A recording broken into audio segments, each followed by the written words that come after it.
get a fast car. I want a ticket to anywhere.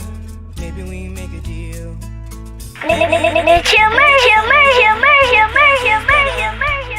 Starting from zero, got nothing to lose. Maybe we'll make something. Got nothing to prove.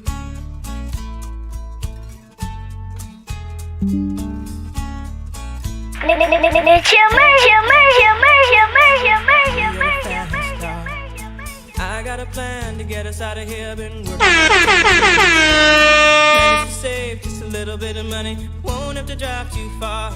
Just cross the border and into the city. You and I can both get jobs and finally see what it means to be living.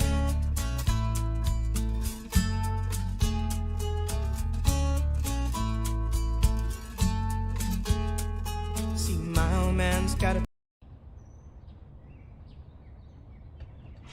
Without further ado,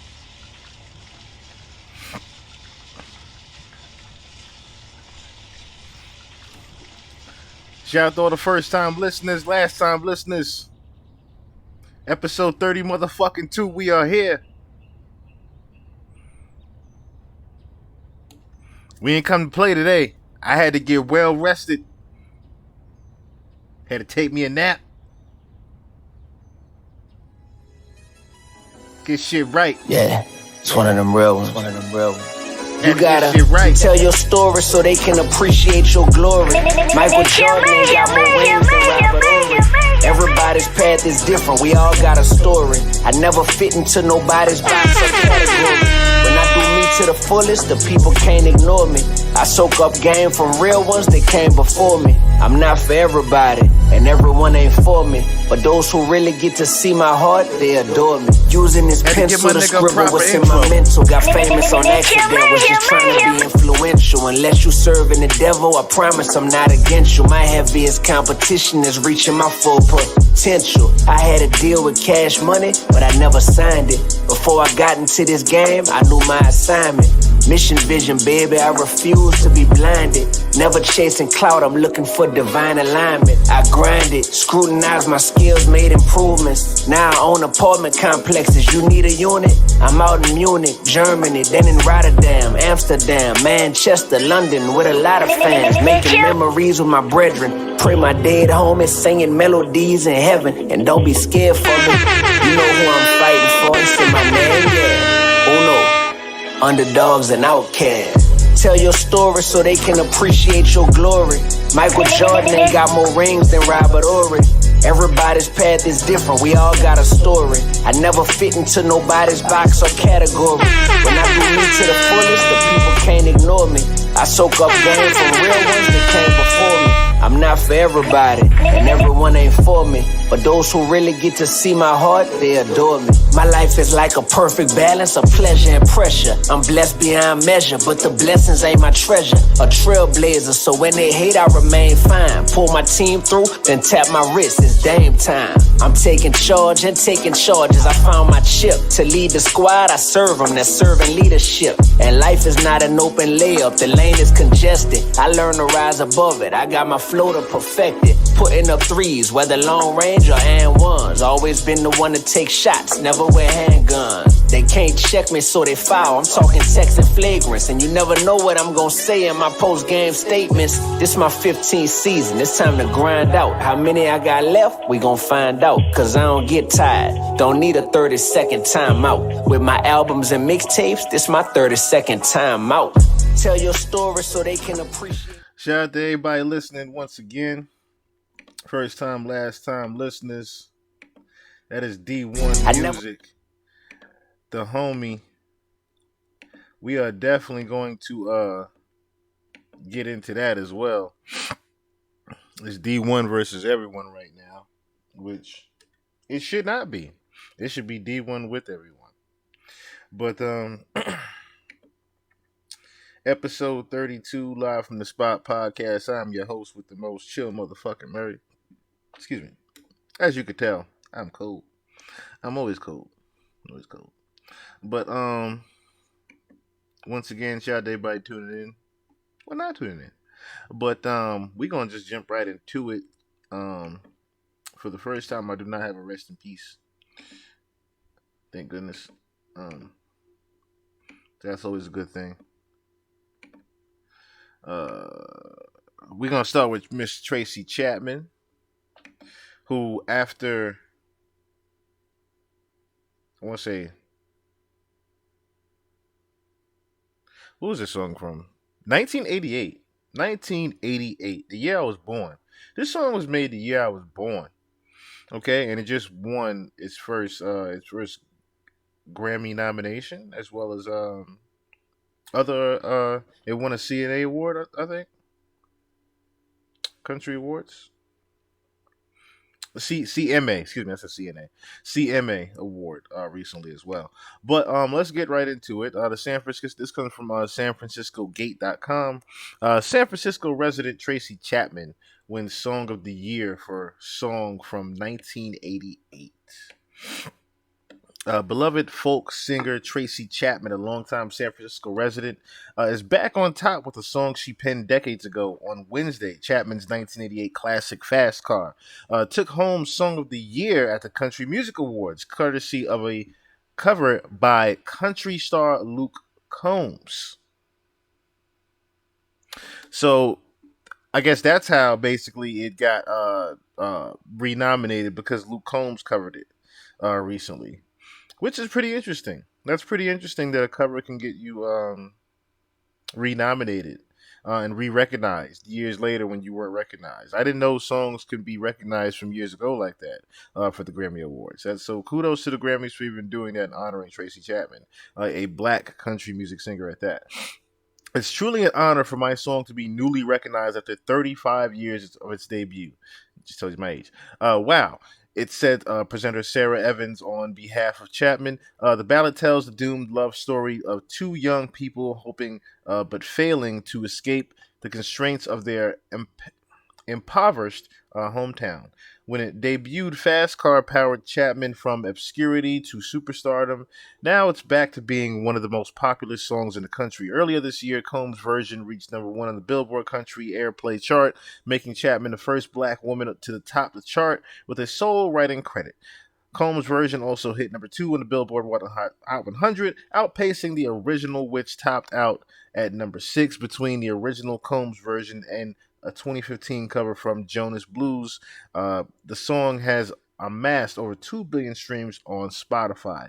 While Chapman has been publicly supportive of Combs, a white man gaining acclaim for a woman of color's work has rubbed some the wrong way, which is why I agree with Grammys recognizing her for that award and giving her that for Country Song of the Year, because her song was an actual, Luke Combs' song was a cover that went to #1 on Billboard, and it wouldn't have been a #1 song had it not been for Tracy Chapman. So, on one hand, Luke Combs is an amazing artist, and it's great to see that someone in country music is influenced by a black queer woman. That's really exciting, but at the same time, it's hard to really lean into that excitement, knowing that Tracy Chapman would not be celebrated in the industry without that kind of middleman being a white man, said Holly G., founder of the Black Opry, to the Washington Post.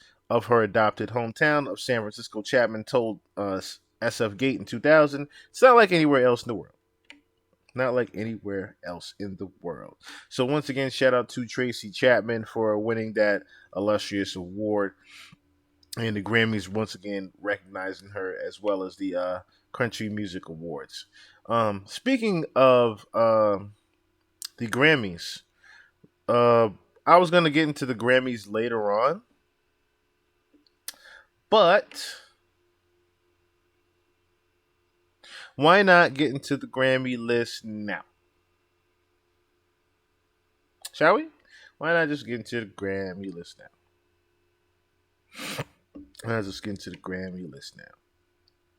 Because I, for one, had some gripes about it.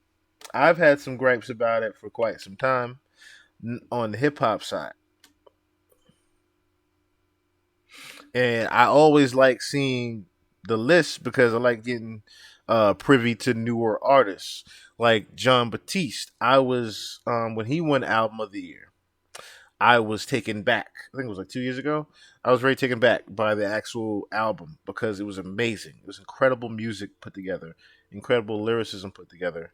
Not talking about rap wise. We're just talking about just, and it was, I think it was putting gospel. I think it's more of the gospel on side of things, but very, very, very non secular music. Very good non secular music. Incredible work by John Batiste, who was also up on this list as well for Record of the Year. Starting here in the general field, number one Record of the Year nominee for Worship, John Batiste. Okay. See, I'm happy. See, this is why I looked at the list. I'm very happy because I did not know that John Bellion worked with John Batiste. John Bellion is the greatest musician alive, in my opinion. That is the best artist alive to me. So to see John Bellion nominated for Record of the fucking Year with John Batiste, that warms my heart as a songwriter and musician myself. So shout out to John Bellion and John Batiste, as well as Pete Nappy, Ten Rock, producers Serban, Genya, and Pete Nappy, engineers, Chris Genringer, if I said it right, I'll forgive me, mastering engineer. But yes, John Bellion and John Batiste, I need to listen to that record now. I need to hear that record, Worship. Wow.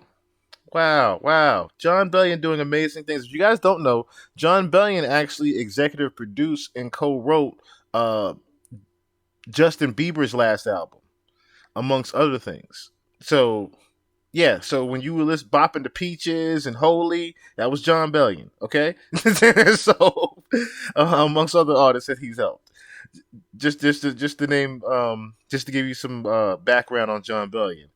Man, that warmed my heart seeing that. But also, Not Strong Enough by Boy Genius. Flowers by Miley Cyrus, who has had an amazing year. That album I need to listen to. I need to take a good critiqued and detailed listen, and thorough listen, I should say, to Miley Cyrus's album. Because that record, Flowers, about her ex and that whole relationship, that was incredible to make that come out in a great song like that, to incorporate what Bruno Mars had said, I'll give you flowers, to make this into a record about I'll give myself my own flowers. That was incredible. That's incredible songwriting on Miley Cyrus's part. So yes, Record of the Year nominee, definitely, most definitely deserving of that award. What Was I Made For by Billie Eilish. I like that record. I like that record as well. On My Mama, Victoria Monet. That's what I'm talking about. I like these records. I like the Record of the Year nominees. I like this. I like the Record of the Year nominees. On My Mama, On My Hood, I Look Fly, I Look Good. That's my shit right there. Victoria Monet, Record of the Year nominee. That's what I'm talking about. Now, Victoria Monet might not win, but I am rooting for her. So far right now, I think I'm rooting for Miley, John Batiste, and Victoria Monet. I'm not necessarily not rooting for Billie Eilish. I would like to see her win as well. I'll say that too. But I am definitely rooting for the black woman to win Record of the Year. I'm definitely rooting for her to win that. Vampire by Olivia Rodrigo. I'm not familiar with that record. I'll be very, very honest, but I see Michael Harris is on it. So, a Mike Harris produced record, I know is already a big contender up there on that list. So, and then we have Anti-Hero by Taylor Swift, which I already know is going to be one of those. That's still one of those heavy anchors on that list. That's a heavy anchor, Taylor Swift.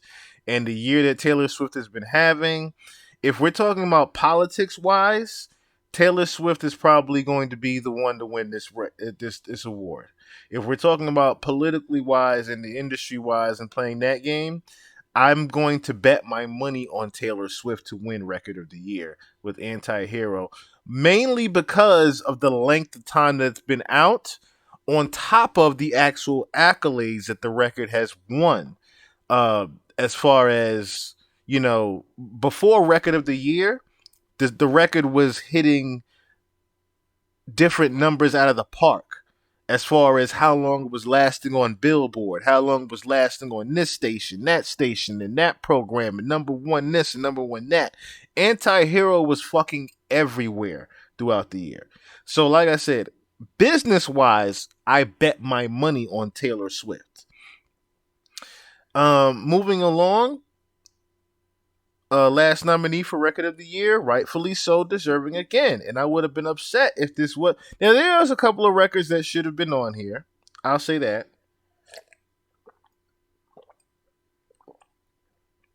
Excuse me. There's a couple of records I think should have been on there, but I won't name them for the simple fact that if I do name them, I'll be like, it'll be more like, does it really match up against that? Does it really match up against that? So... Kill Bill by SZA. Now, would I have chose Kill Bill over Snooze? Is the question. Kill Bill, of course, is the most played record. But would I have chose that over Snooze? Is the question still. A lot of people would probably disagree with me and say Kill Bill is still the bigger record. Yes, Kill Bill is still the bigger record because it came out first. But is it really bigger than Snooze? Let's really be honest with that one. Album of the year, moving along. World Music Radio. See, I didn't know he was heavily a part of the album as well. So that's now I have to actually listen to that album. Because I didn't know that. I didn't know Jon Bellion was a part of the album as a whole. So now I'm rooting for that one for Album of the Year already, off top. Just looking at this list. just looking at this list, I'm rooting for Jon Batiste. I'm just saying, I'm just giving y'all a heads up right now. And to be honest, I don't know why they did this, but you'll quickly notice, excuse me, as I'm saying the names, it's very similar to the previous list we just said. So, World Music Radio, Jon Batiste is the first one. Boy Genius, the record, very bland. Okay, I might actually give that one a listen because I'm not familiar with who Boy Genius is. And for him to be nominated for Record of the Year and Album of the Year, I think I have to give you an honest listen. Well, I'll do that after the pod. Endless Summer Vacation by Miley Cyrus. Okay. Like I said, that's why I need to give Miley Cyrus an honest listen. Because I wasn't expecting her to be on Album of the Year. I truly wasn't. Did you know that there's a tunnel under Ocean Boulevard? Lana Del Rey. Who, correct me if I'm wrong, was it Lana Del Rey that we seen in the, yeah, it was Lana Del Rey. I remember now. It was Lana Del Rey we seen in the, whatchamacallit, in the diner. And I'm still thinking that was either for, that was either for a video or she might have just been helping someone out. That's what I'm starting to think. She might have been helping out a good friend or something like that. Because we didn't hear anything much about that. We really didn't hear anything about that. But, yeah. Shout out to Lana Del Rey. Grammy nominated for Album of the Year. Janelle Monáe. I wasn't expecting this one. Janelle Monáe for The Age of Pleasure. Janelle Monáe had a good year. She had an interesting year. We covered her a couple times on the pod, actually. We covered her interesting promotion, of her record that came out. We covered the Janet Jackson boob that she pulled at the Essence Fest. Was it that? Yeah, it's Essence Fest. But we also yeah, Janelle Monáe's had a pretty good year with her with the boots. She was the first one to flaunt the boots, the red boots as well. So she's had a pretty good year. I'm not betting my money on her to win Album of the Year amongst the contenders.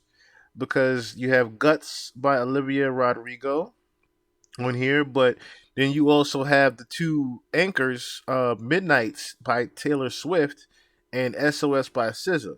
Which, if I had to bet my money on album of the year, I'm going to bet on SZA. I know a lot of y'all was expecting me to say Taylor Swift. No, I'm expecting SZA to win the album of the year and Taylor Swift to win record of the year. I could have it backwards and SZA wins record of the year and Taylor Swift wins album of the year.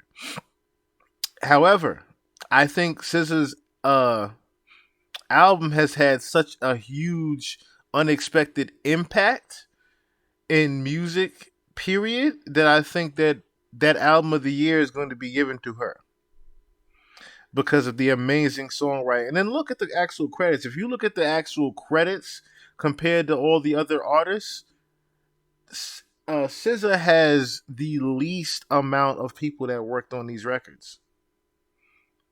You've got her and maybe two other people that worked on this record in total. Excuse me, three. You have four people in total that worked on the record compared to the 7, 8, or 9 people that worked on the other albums. So that's another incredible feat right there for SZA to have such a limited amount of staffing to even make an incredible body of work that she did and still be recognized and nominated for Album of the Year. So kudos to SZA. I would love for SZA to win that Album of the Year based upon her having such low amount of people in production to make such an incredible body of work. Number 3, we have Song of the Year, Songwriter Award. A&W, Jack Antonoff and Lana. Oh, okay, so this is Lana Del Rey, A&W. Okay, and Sam Du. Yeah, so this is Lana Del Rey's record. Okay, A&W, Song of the Year. Anti-Hero, Taylor Swift. Butterfly by John Batiste. Oh, John Bellion wasn't a part of this one. Okay. Dance the Night. I like that record. Dua Lipa. Isn't it Dua Lipa? Dua Lipa? Okay. I apologize. Flowers by Miley Cyrus. I think. See, this is what I've always tried to decipher is between the difference between record and Song of the Year. Record of the Year, I guess, is which record produced the most, which record produced the biggest results, I should say. Record of the Year is which one was the biggest as far as you couldn't escape it. Song of the Year is the best written song, I should say. So with that being said, I am going to give this one to Flowers by Miley Cyrus. I think Flowers should win this one. I know Kill Bill is on this one. What Was I Made For by Billie Eilish, as well as Vampire, Olivia Rodrigo. But I think Flowers will win the Song of the Year because of the actual meaning behind it. Yeah, Song of the Year should be Flowers by Miley Cyrus. Best New Artist. Now, I'm not familiar with a lot of these people, but I am familiar with 4? I'm familiar with 4 people on here. Gracie Abrams, I'm not familiar with. I want to look him up real quick. When it's Best New Artist, I want to look them up. I want to look at what genre they are at least. So she is Gracie Abrams. Yes. Who is Gracie Abrams to Taylor Swift? She signed to Interscope. I'm just going to say she's in the pop because it just says American singer-songwriter. So usually they have gospel attached to that. So I'm going to, or they have the actual genre attached to it. When they say singer-songwriter, I'm going with pop. So Gracie Abrams is pop. Fred again. Why is that? Does the name sound familiar? Fred again. Oh, he's a producer. Okay, that's what I was like. Why does the name sound again? Familiar. He is a very known producer. Okay, I've definitely heard of his work. He's a DJ and known producer. Okay. Ice Spice, of course, which you couldn't escape Ice Spice's name if you tried to. You couldn't escape a picture she took.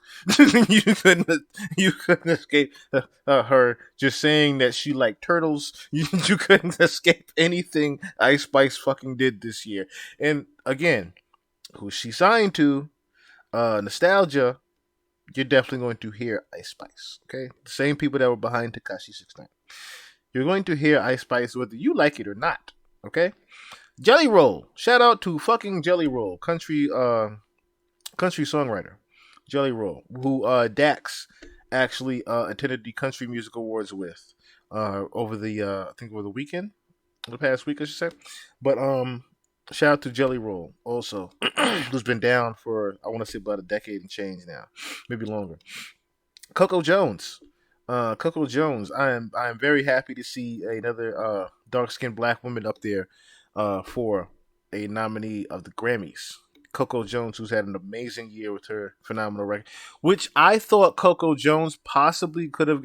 That was again when I say, yay, why didn't such and such get nominated for it? Coco Jones was one of those people I thought would have gotten nominated for possible record or even song of the year, but when you put her up against those other names in the other thing, politics, it gets a little tricky when you try to put Coco Jones against an Olivia Rodrigo. Okay, so Noah Kahan. I'm not familiar with Noah Kahan. Noah Kahan, another American singer-songwriter. I'm going to say he's more world music as well as pop. Breakthrough single Hurt Somebody, Republic Records. Yeah, he's more alternative and pop than anything. He's okay, so yes, he's more the international. He's the international market. So that's why. Yeah, he's pop international. Okay. That's fine. Shout out to him as well. Victoria Monet, once again, I'm very happy for another dark-skinned black woman up there. And the War and Treaty. I am not familiar with the War and Treaty. Oh.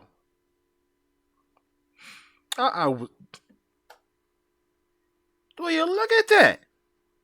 A married couple. Will you look at that? Michael Trotter Jr. and Tanya Trotter make the duo of the War and Treaty a married couple. And they look like a happy married couple, too. I might have to hear some of their music together. That is the first time I've seen a married couple as an actual group named.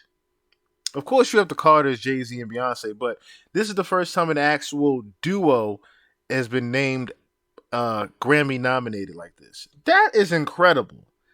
A black married couple, dark-skinned black married couple, is nominated for a Grammy for Best New Artist. I gotta clap for that one. I got Grammys, y'all showing out this year. I'm gonna definitely be in attendance, front row and center in my damn chair and on this TV screen. I'll tell you that much. I'm gonna attend this Grammys this year. I'm gonna attend this one. Okay. Number 5, producer of the year, non-classical. I wonder why they put that non-classical. I guess this is like non-symphony, non-traditional classical. I guess that's what they mean by that. Musical note composed.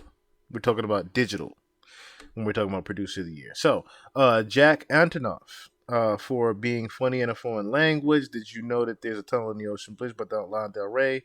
The first one was by 1975, Midnight's Taylor Swift, he also produced Jack Antonoff. And Jaguar, Victoria Monet, as well as Emile 2's Ernst de Mile. Okay. Cool. Oh, no. Midnight's Taylor Swift and Ernst de Mile around the same thing. Okay. That's fine.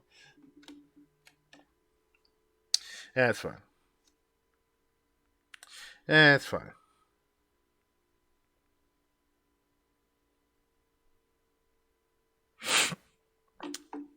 Then Hit Boy, rightfully so. Hit Boy has had an amazing year with Nas, but he's also got Brent Faiyaz. He's got Dreamville with Blast.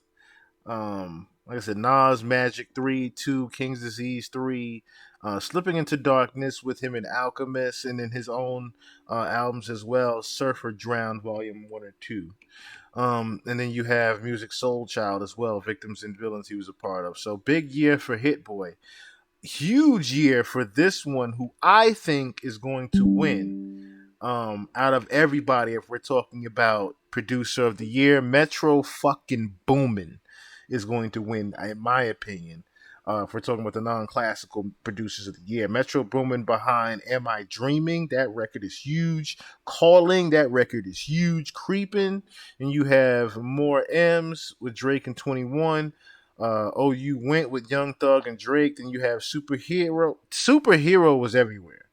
That was the big one, and that's why I said Metro's going to win this, because Superhero was everywhere. That one was a part of it was on the Heroes and Villains, but it was also part of that Spider-Man soundtrack as well.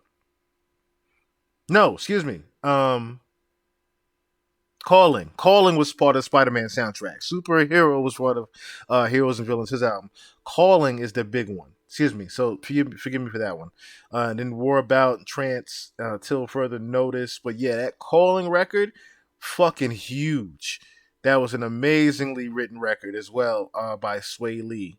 I think Nav and A Boogie with the hoodies on that one. Yeah, big record off the soundtrack of the Spider-Man across the Spider-Verse.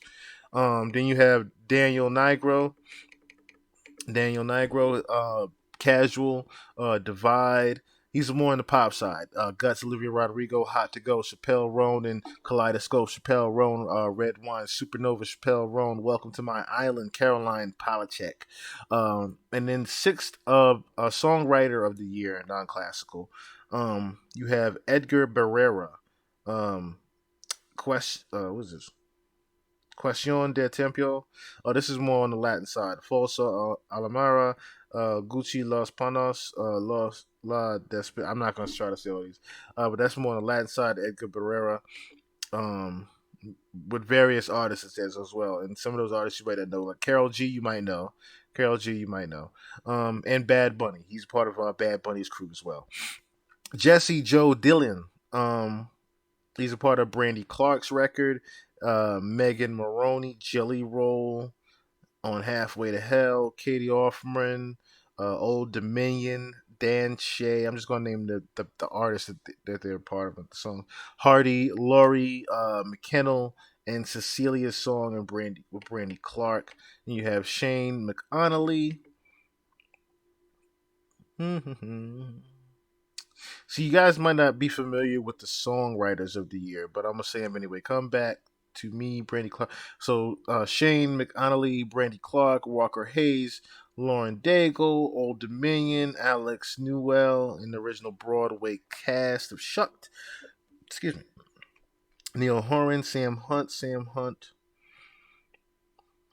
Carly Pierce, and Chris Stapleton.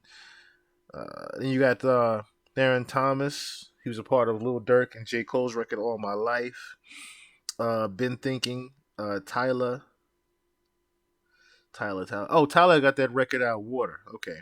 Then you have Chloe and Future, Sierra and Chris Brown, Corey Day, Big Boss Vetty, Jung Cook and Lotto, Chloe and Missy Elliott, and Saku for Theron Thomas. Which I think Theron Thomas, if I had to name someone right now, Justin Tranter as well. If I had to name someone on this list that's going to win Songwriter of the Year, it's going to be him. It's going to be him. It's going to be Theron Thomas. And Theron Thomas is very I kind of want to say Justin Tranter, but I want to say, like I said, if you want to go down the list of shit that he's won, or list of people he's worked for, Theron Thomas is definitely a shoo-in to win that one.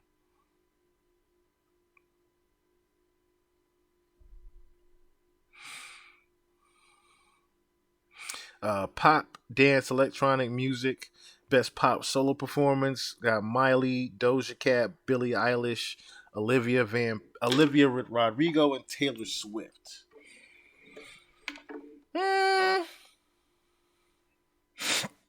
Best pop solo. Best pop solo. Paint the Town Red was all over the place. It definitely painted the town red. But best pop solo performance, they're probably gonna give that one to Billy or Miley.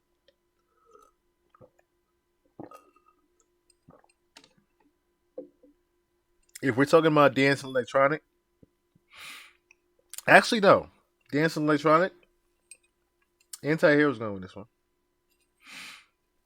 Taylor's gonna clean house. Now that I'm seeing the shit that she's nominated for, she's gonna clean house. She's gonna clean house. She's gonna clean house for real. Taylor's gonna win that one. Taylor's gonna win that one. Best pop duo. T Taylor's up there again with Karma. Karma, I love. 1,000 Miles with Miley Cyrus. Candy Necklace by Lana Del Rey. Never Felt So Alone by Labyrinth and Billie Eilish. And you got Ghost in the Machine, SZA and Phoebe Bridgers. Pop duo. I would have thought Ice Spice and Pink Panthers would have been up there for that one. Honestly, for pop duo. But I digress.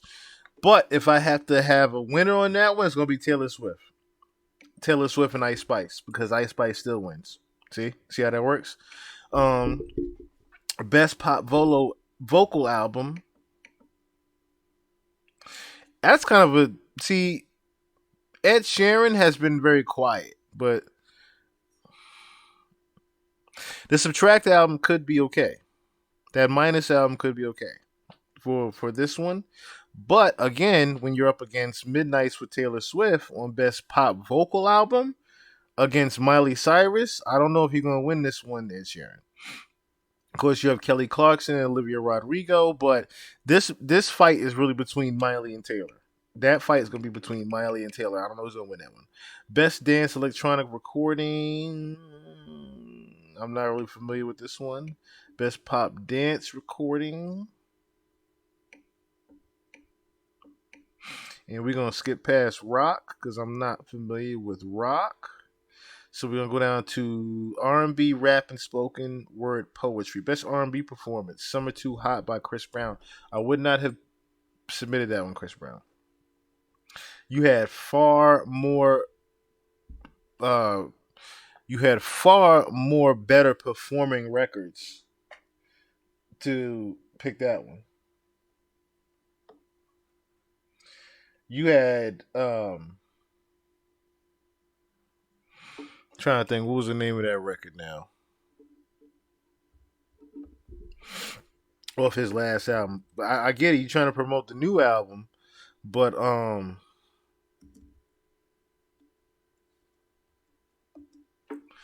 he had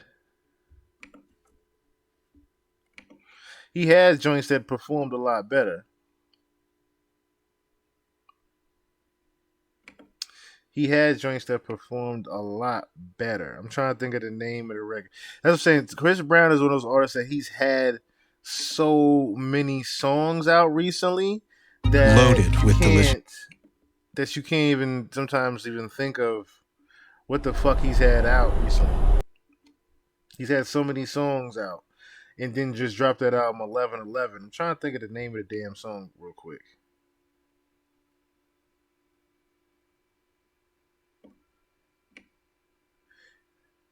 Warm Embrace. That's what it was. I would have picked Warm Embrace. Out of everything, I would have picked the Warm Embrace, not Summer Too Hot. He put Summer Too Hot as his nominee. I wouldn't have picked this one, Chris. I would have picked Warm Embrace over everything. I would have picked Warm Embrace. I would have picked... What was the other one that was the song of the summer? Everybody was jacking real quick.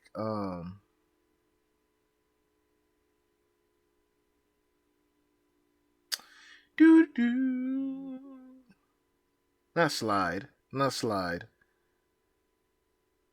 I love Survivor of the Night.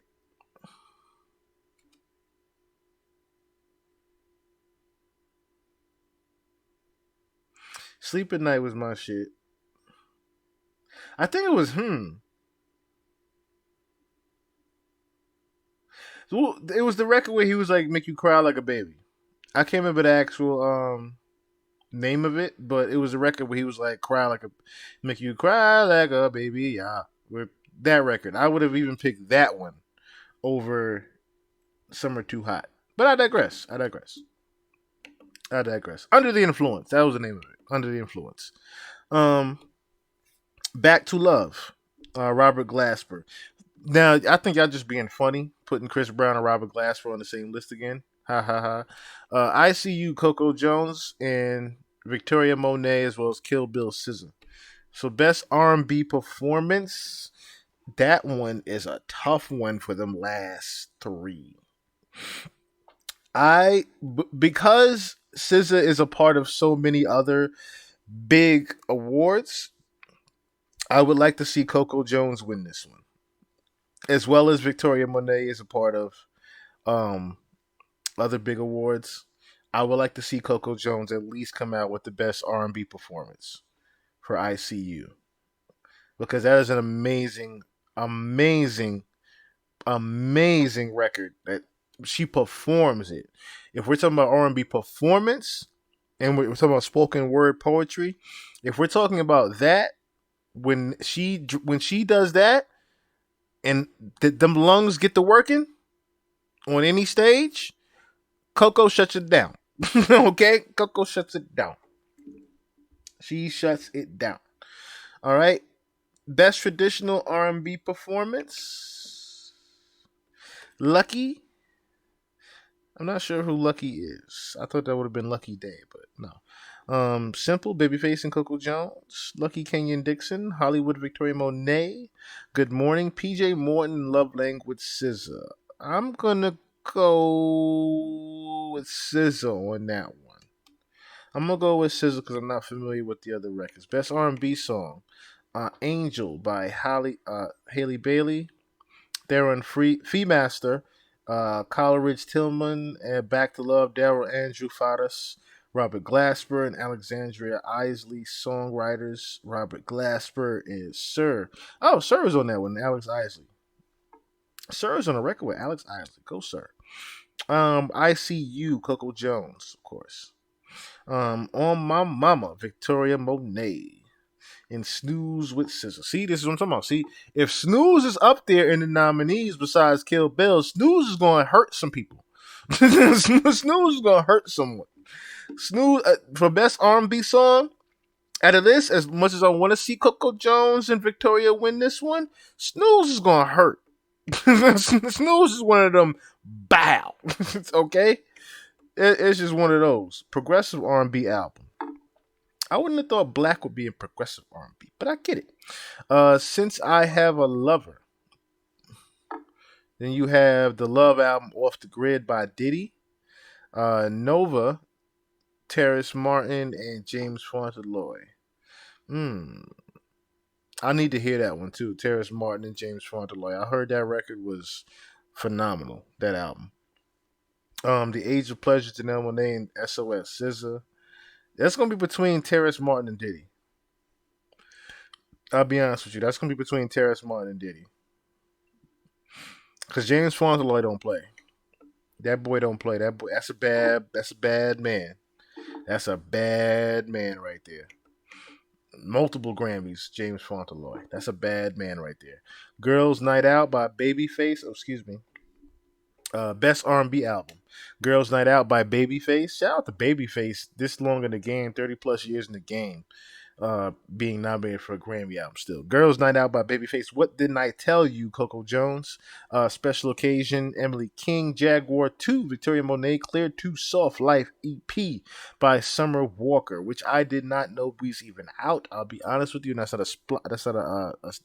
a spite or this. I just didn't know that she had another album out recently.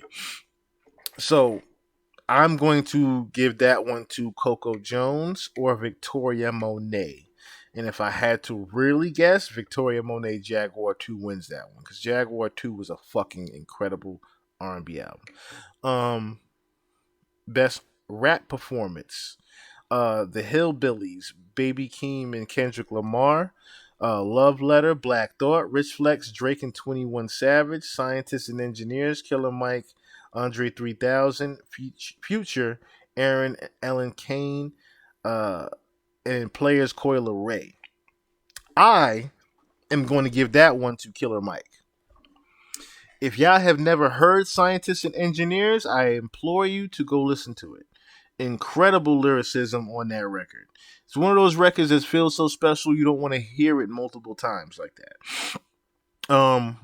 Although I would also say that Black Thought would win this one, which shout out to Black Thought because this was just a love letter to hip hop. That was a freestyle love letter that he did for the 50 years of hip hop. That love letter. So shout out to Black Thought for even being nominated for a freestyle. A Grammy nomination for a freestyle says unprecedented things, especially when we're seeing that rap is in a decline or rap is in a low expectancy of sales. Rap is endless. Okay, rap will always be endless as long as people have a freedom of speech. I'm going to pick Scientists and Engineers out of all this. As much as I could say Kill Bill, the Hillbillies with Kendrick Lamar and Baby Keem could win this politic wise, because Kendrick Lamar usually is a shoe-in when it comes to the Grammys. I would like to see Killer Mike win this one. Best melodic rap performance, Sitting on Top of the World, Burna Boy and 21. I don't know with that one. Attention, Doja Cat. I don't know why Doja Cat submitted that one. Spin About You, Drake and 21. All My Life, Dirk and Cole. And then Low, SZA, which I don't know why SZA's even up there for a rap performance. That's just one of those political games right there. Because you could have named numerous other artists besides SZA in the melodic rap performance, in my opinion. Best rap song.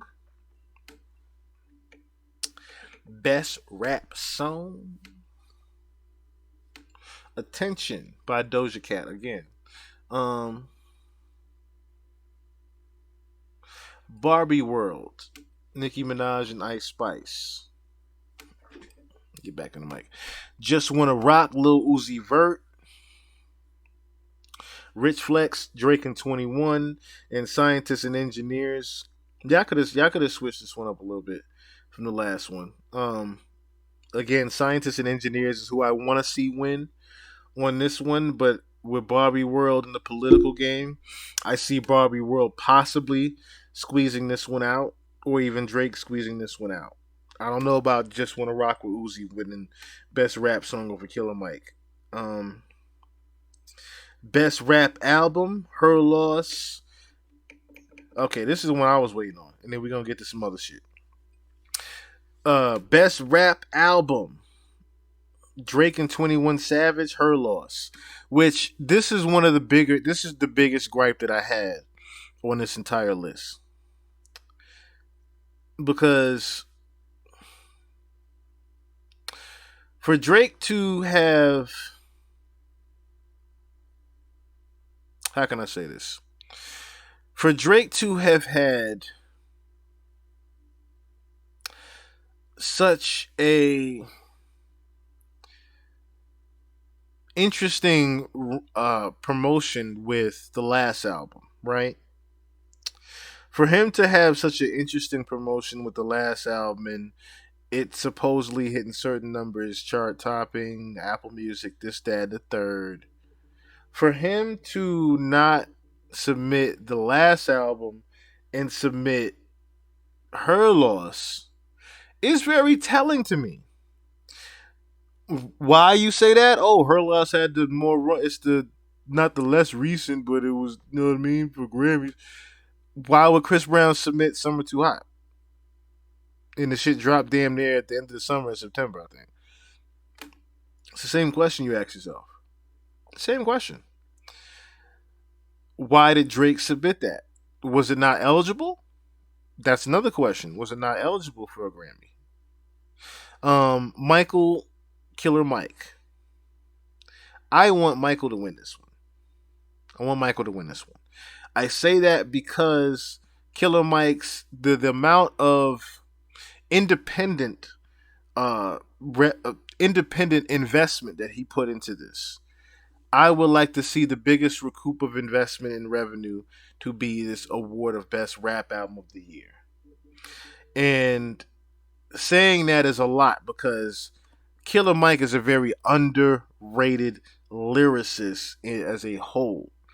So I really, really wish that he would win this album out of everybody. Then you have Heroes and Villains, Metro Boomin, King's Disease 3, Nas, which I don't know if Nas has ever won a Grammy. So it would be cool for Nas to win a Grammy. Even though King's Disease 3 is not the best one to me. I think 2 is the best one to me, in my opinion. 3 is the more grown and complete one. It's the completion of the 3. Yes, I get that. But it's his 444. Yes. King's Disease 3. As well as Magic 3, I think he said it was his 444s. But yes, King's Disease 3 is a phenomenal album. I just think Killer Mike, like I said, is going to win over this. But playing the political game, you have the anchor on there, Utopia, Travis Scott. Now, let me also say this. We're also playing the political game, right? Out of all 5 of these nominees for Rap Album of the Year, who had the biggest investment? Little do people know, Travis Scott, yes, you would say who had the biggest investment, label-wise had the biggest money behind him. Biggest investment put behind this was actually Killer Mike. Very strategic move to drop the video prior to the Grammy nominations and get nominated for 3 Grammys like that. I think, like I said, even though Travis Scott has the bigger political anchor behind him business-wise, he didn't have just rap on his album. So that kind of takes points off of him for best rap album. If we're talking about best rap album, Killer Mike definitely wins that one. Best spoken word poetry album, the Fuck It Pill Revisited, Queen Sheba. The album, Prentice Powell, Sean Williams, and Kevin Powell. I don't know these people. Jay Ivan and Aja Monet. And then it gets down to jazz. I think it gets down to jazz, then the alternative side, and country, and all that. So, and then yeah, Americana and international. So we're not gonna get into those. Shout out to everybody that was Grammy nominated. I am going to definitely watch the Grammy Awards for those people that I said that I would like to see win. And I hope that they are in attendance as well. Now, we're going to stay on music. We are going to stay on music real quick. Because when we're talking about lyrics... sorry, my wife was texting me. When we still talking about lyrics, I would like to just real quick go to Young Thug, because right now Young Thug is in a pickle. They have said that Young Thug's lyrics will be allowed as evidence in YSL RICO trial. A judge ruled on Thursday that at least 17 specific sets of lines from the Atlanta rapper and his collaborators could be used by prosecutors in their gang conspiracy case. A judge decided on Thursday that rap lyrics by Atlanta artist Young Thug and his collaborators will be allowed as evidence in the racketeering trial of YSL. A chart-topping hip-hop label and collective that prosecutors say is also a criminal street gang responsible for violent crimes. Following months of dueling court filings and a day of arguments about the relevance and admissibility of the song lyrics, Fulton County Superior Court Judge Ural Glanville ruled that the 17 specific set of lines from the music of Young Thug and other YSL artists could be used by the state when the trial begins later this month to argue for the existence of the gang, the defendants' membership in the alleged criminal conspiracy, and their mind state regarding specific crimes they are accused of committing. The lyrics are being used to prove the nature of YSL as a racketeering enterprise, the expectations of YSL as a criminal street gang, Mike Carlson of Fulton County Executive District Attorney said in court. Defense lawyers in the case had argued that including the lyrics was a constitutional violation of the First Amendment protecting free speech and would unfairly prejudice the jury. Young Thug, born Jeffrey Williams, was one of 28 people initially charged in May 2022 last year with conspiracy to violate Georgia's racketeer influence and corporate and corrupt organizations law, RICO, with some accused of murder, attempted murder, armed robbery, and other crimes. Prosecutors say Young Thug, who has denied all of the charges and pleaded not guilty, occupied a leadership position in the gang known as Young Slime Life or Young Stoner Life, which they say is an offshoot of the National Bloods gang. Jury selection of the trial began in January with 14 defendants following some plea deals and the severing of other defendants from the case. After more than 10 months, a jury was seated last week. 6 defendants, including Young Thug, are left with the remainder of the trial expected to last from 3 months to a year. Opening statements are scheduled for November 27th. The use of rap lyrics in criminal prosecutions has long been a thorny topic, with critics and defense lawyers contending that negative attitudes toward crude and violent lyrics in hip-hop could bias a jury. Lawyers for Young Thug argued in this case that the use of lyrics, videos, and social media posts was racist and discrimination because the jury will be so poisoned and prejudiced by these lyrics, poetry, artistry, speech that it amounted to unlawful character assassination. Brian Steele, a lawyer for Young Thug, said in court on Wednesday that lyrics needed to be specifically tied back to alleged crimes in order to be admissible. They're targeting the right to free speech, Steele said. Doug Weinstein, a lawyer for Diamante Kendrick, the YSL rapper known as Yacht Gotti, said that there is art here, and the art has got to be separated from real life. Real quick, we won't need to go into it further because it's going to go into the whole case.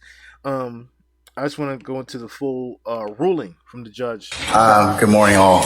Okay, let me go ahead and like I said, when we recessed last night, courts had an opportunity to ponder the issues that were presented yesterday in terms of the admission of lyrics or the exclusion thereof. So to that extent, the court has considered the state's motion in limine to admit evidence of lyrics, the state's supplemental motion in limine to admit evidence of lyrics at trial, the state's amended particularized motion in limine to admit evidence of lyrics at trial, the opposition to the state's second supplemental, and motion in limine to admit evidence of lyrics at trial filed by and on behalf of Mr. Kendrick and argued by Mr. Weinstein, as well as Jeffrey Williams' motion in limine number 2, 1 and 2 to motion to strike, as well as Mr. Shart's oral motion, and the court will also consider it for any other lyrics that may be sought to be admissible in the trial of this matter. Specifically, I have considered the arguments of the state as well as the arguments of the defense. I'll kind of go through those in just a second.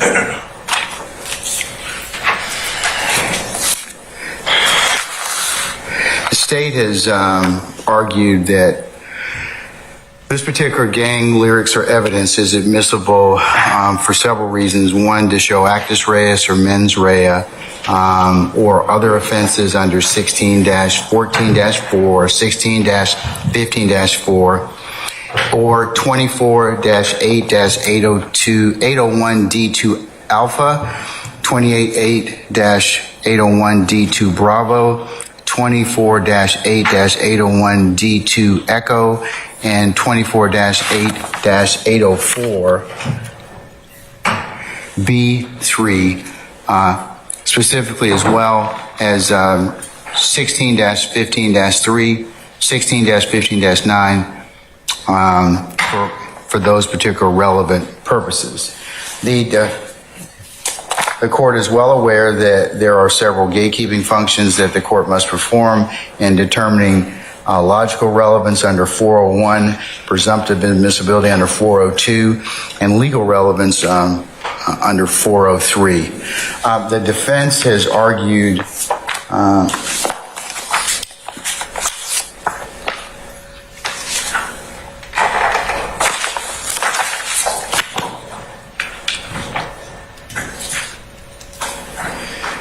that use of the admission and use of lyrics, poetry, or artistry against Mr. Williams or any of the other named defendants as appropriate in this upcoming trial would be a constitutional violation, abuse of discretion, too prejudicial and unconstitutional based on the provisions of the U.S. Constitution as well as the Georgia Constitution, and that moreover, using these lyrics, poetry, artistry, speech against Mr. Williams and others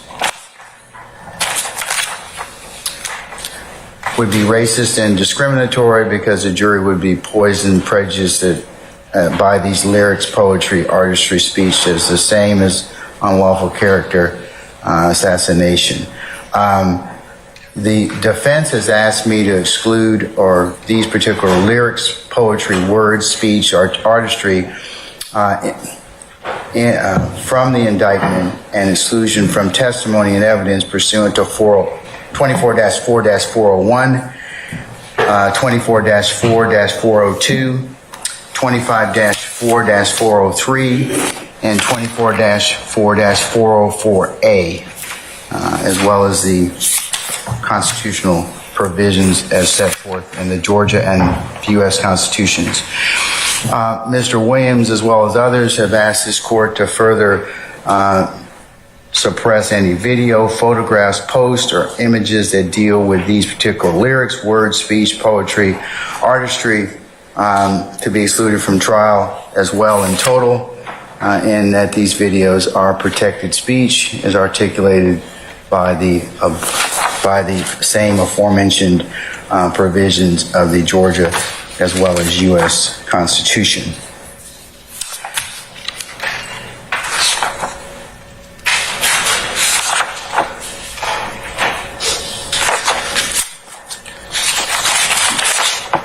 And as I mentioned, these arguments the court's going to apply as to all parties, not just the ones that argued yesterday, Mr. Steele, Mr. Sharp, and Mr. Weinstein.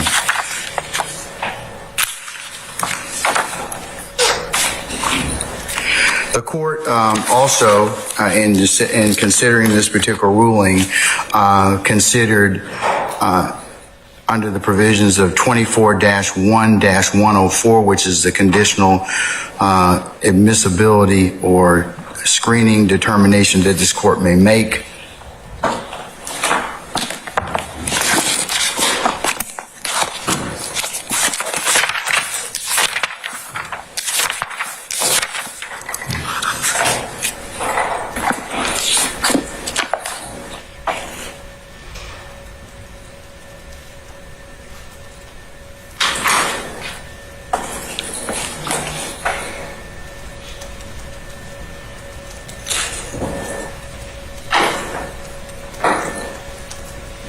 And I'll cite from our code, preliminary questions concerning the qualifications of a person to be a witness, the existence of a privilege, or the admissibility of evidence shall be determined by the court subject to the revisions of the subsection B of this, and that's when relevancy depends on the fulfillment of a condition of fact.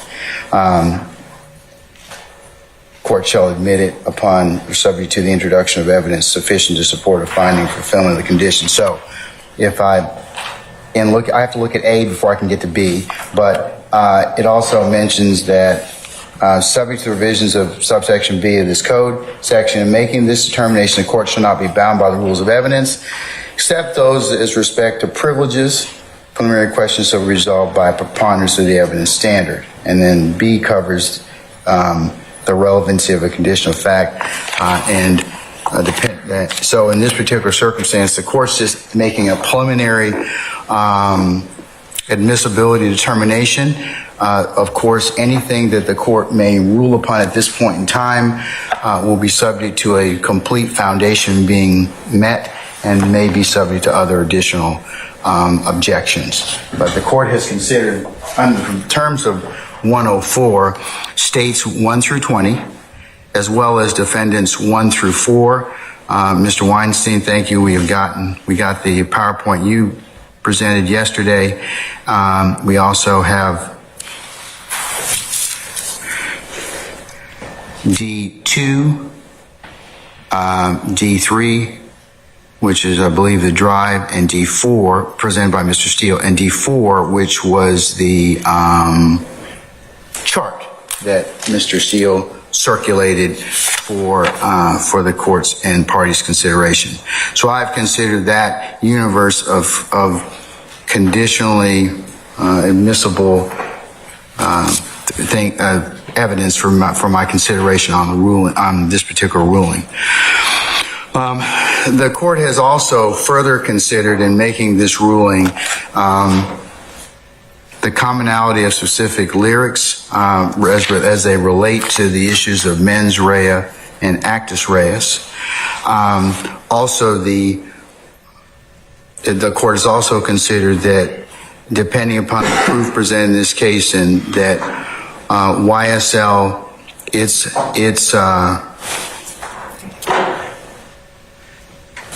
and testimony that may be relevant of the gang's organization and or strength would be relevant. The court has also considered that these particular statements are being offered to show the elements of the offenses and not the threat or conduct is not being prosecuted, but these particular lyrics can be associated with different things that the court mentioned that the state has proffered in States 19. As it pertains to the First Amendment assertions raised by Mr. Steele and Mr. Weinstein and Mr. Sharp under the First Amendment, the court has in fact considered Carpenter among other cases that were cited for the court's consideration yesterday, and that these lyrics, that rap lyrics are relevant, and they must, that the court must conduct a 403 balancing test, which it shall. In terms of the First Amendment analysis that Mr. Steele suggested I needed to conduct, I do have to conduct that, and I have conducted that in looking at the use of the statement, or is it being admitted for a proper purpose. I know that Mr. Steele argued very eloquently yesterday about it being character or improper character, propensity. It's not being admitted for improper characters that would fall under, the court would certainly screen it under certain other evidence standards. And the propensity argument that was made yesterday, this, as mentioned by the state, this evidence is not being admitted saying that Mr. Williams and any others did these things before, so they do them again. So I'm dissuaded as to the propensity argument. As it pertains to the issue of mental state, argued under 27-7-404B, expert witnesses, if qualified, may draw conclusions about intent as long as they don't state that this is the defendant's intent. So to Mr.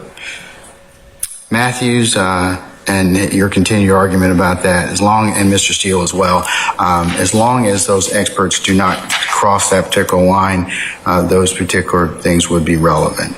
I've also considered United States versus Smith at 918 F. 3rd 825 that assuming a foundation can be laid, certainly, and if it's within this can of expert testimony, that certain terms or technology or terms and or symbols or signs may be appropriate and relevant, giving meaning to gang determination. And then,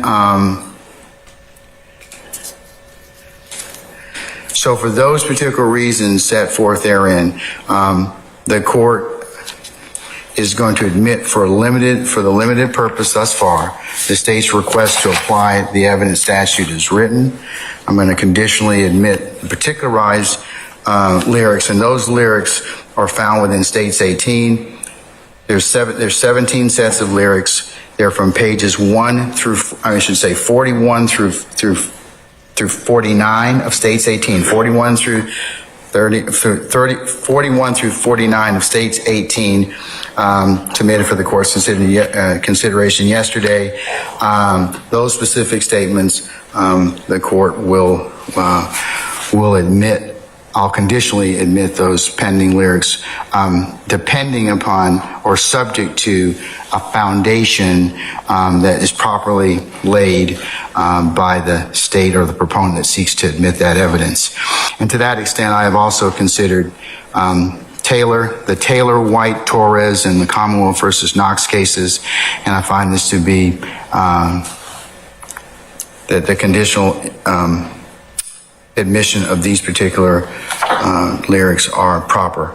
I would just ask the state, or just remind the state, if any other lyrics are sought to be admitted, that I'd have to go through this same analysis, and if you would do so prior to us putting a jury in the box, that would certainly be helpful. And I'm going to deny the defense's motions at this point in time as to the reasons that they have alleged, and I'll note that there'll be a continuing objection as to those. Mr. Carlson, could you?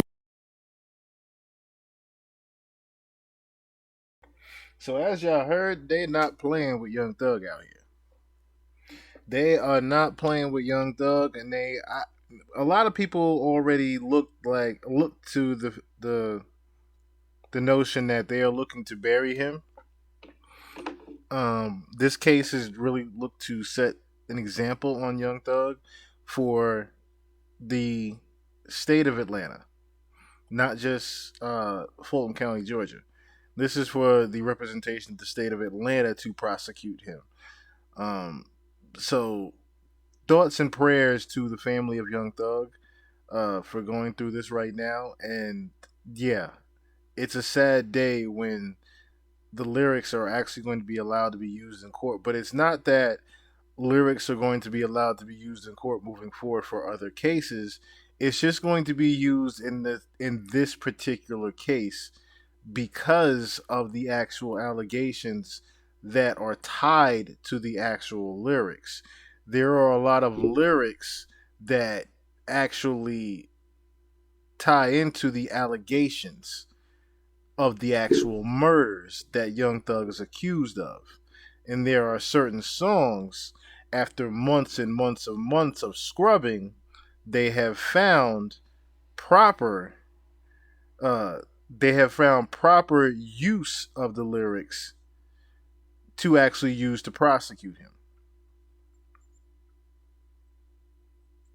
They found proper theory of the use of lyrics to prosecute him. So, unfortunately, yes, that's going to be used against him in the state of in the court of law. So, when we're talking about freedom of speech, yes, we all have freedom of speech, but it's another thing to also mock the courts with that freedom of speech. That is why this judge is actually allowing those lyrics, in hindsight, to be allowed in the use of this case. It's not just the fact that he was mocking the case itself, he was mocking the murders, he was also mocking the judge, he was mocking the court system. It's a lot of things that they're accusing him of doing, allegedly. So that is why they're using the use of these lyrics, because of the different things that he was mocking. Not only him allegedly putting the murder in the lyrics Emmett the case of YNW Melly. We're not talking about that particular case. We're talking about in the sense of a Young Thug, like I said, mocking the court system as well as mocking the murder case. That's why they're using the lyrics. We're going to stay on music because someone else has been harassed for his freedom of speech. And I would like to give him his proper context, starting with a record that he did 12, almost 13 years ago.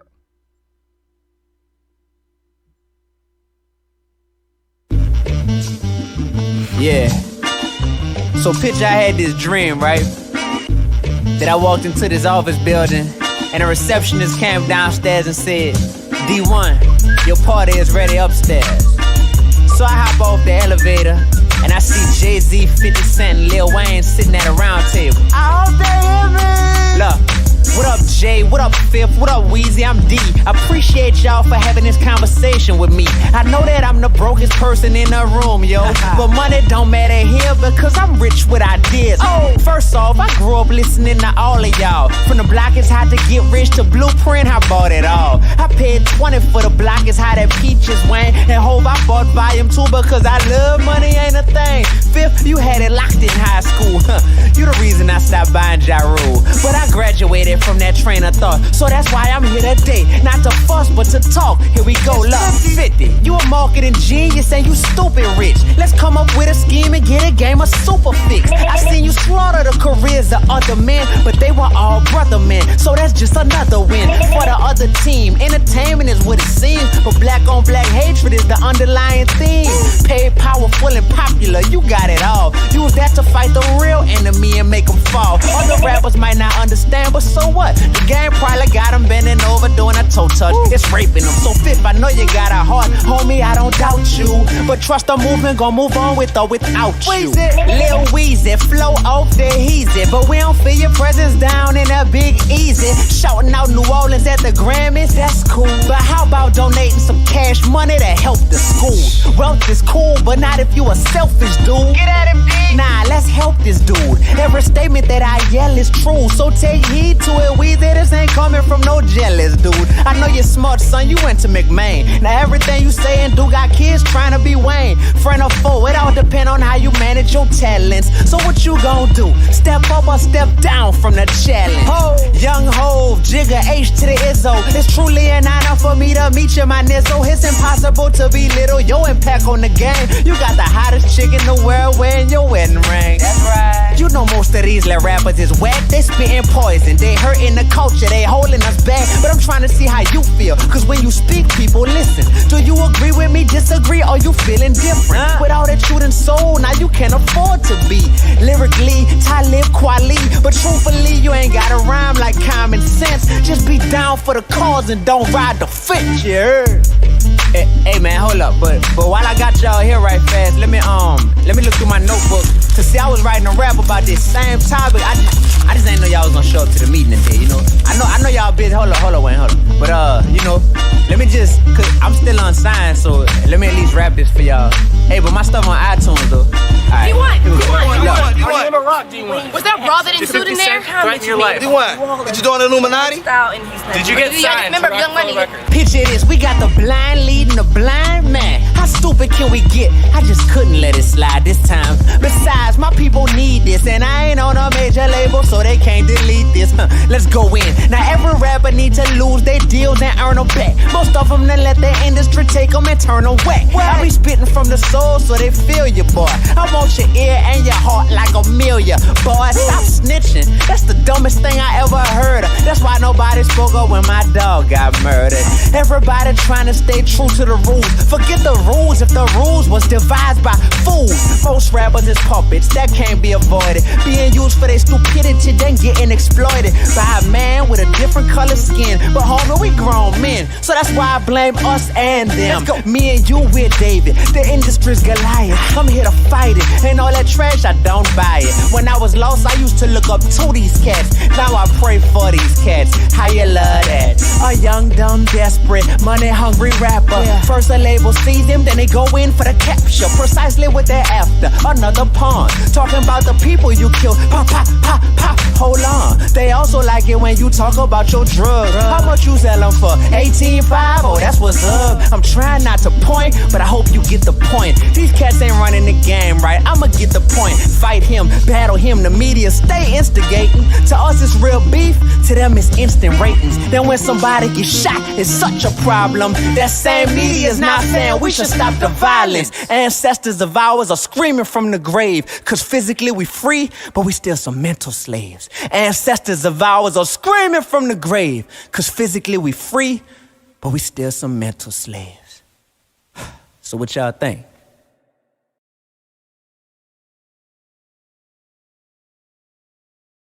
So, as I said before, D1 has been preaching this same method, this same message for almost 15 years now. So I don't understand why everybody is giving him a gripe now. I don't understand why he's gotten such a gripe recently about this same particular message of rappers should be more conscious in their lyrics and the things that they are spreading to the youth and the messages they are spreading in the music. Donate more to the youth and the community that they come from, the communities that they come from. Do more for the people. He's been saying this shit for 15 years now. Man, that was not the first time, like I said, with Jim Jones and Ross and Meek. That wasn't the first time that he did this. That's why it was important that I shared with you guys this video. Because he had done this years ago. And it was a tree falling in the woods compared to what it is now with social media. Now social media is giving D1 a brand new voice. But I want y'all to also pay attention to the fact that he broke the algorithm a certain way. He mentioned Ross and Meek a week before their album was dropping. He broke the algorithm unintentionally because their names were in the algorithm already set to explode because of their album dropping the following week because of all the promotion they've been doing up for it. So they're already in the streets. Their name were already in the streets hot and doing certain things. Therefore, their name in the algorithm, all you had to do was mention them on a platform like Sway in the Morning and boom! Doorways open. Different doorways open and different ears hear through those doors. And if you don't know what I'm talking about, if you do not know what I am referring to, let us look at this man has been prophetic. But the original clip. We're going to get it from the source, ladies and gentlemen. I can still look at what the culture is glorifying and doing and be like, that ain't cool right there. Like, that's messed up right there. And they act like you crazy for speaking out on it. And I don't blame the 20-something-year-olds. That's why I love talking to Kodak. Or I love talking to some of the little youngest, Fred O'Bang. That's my student. I was his teacher. You know, Fred O'Bang was your student? That was my student, bro. I was his teacher in Baton Rouge. Yeah. Sway, God got me on the whole, bro, like my path. Let's go. Yo, with that being said, it's the OGs who I like to call DGs because they're disappointing grown-ups. That's what they are. It's the OGs in hip-hop. It's the ones that's 40-something years old. And, man, I hate when I see these gray haired clout chasers who still talking about, and I send my young boys to come and wet your whole block up and da-da-da, and they still glorifying this. I look at with a Jim Jones, you could do better, brother. I love you too much. I love you too much to not be honest with you. Rick Ross, you could do better, brother. Meek Mill, you could do better, brother. I love you too much not to be honest with you. Are you the face of prison reform? Cause are you the face of prison reform? Or are you sitting here on your new song with Ross talking about getting somebody murked and shot at the red light? Which one is it, bro? Which one is it, bro? Cause I did a shoe giveaway in my city and gave out 1,300 pairs of your shoes because they said reform underneath them. And I love that you partnered with a major shoe company and you out here pushing prison reform. But now I got to sit here like, man, this man glorifying getting people killed as of a week ago. Like, what are you doing, bro?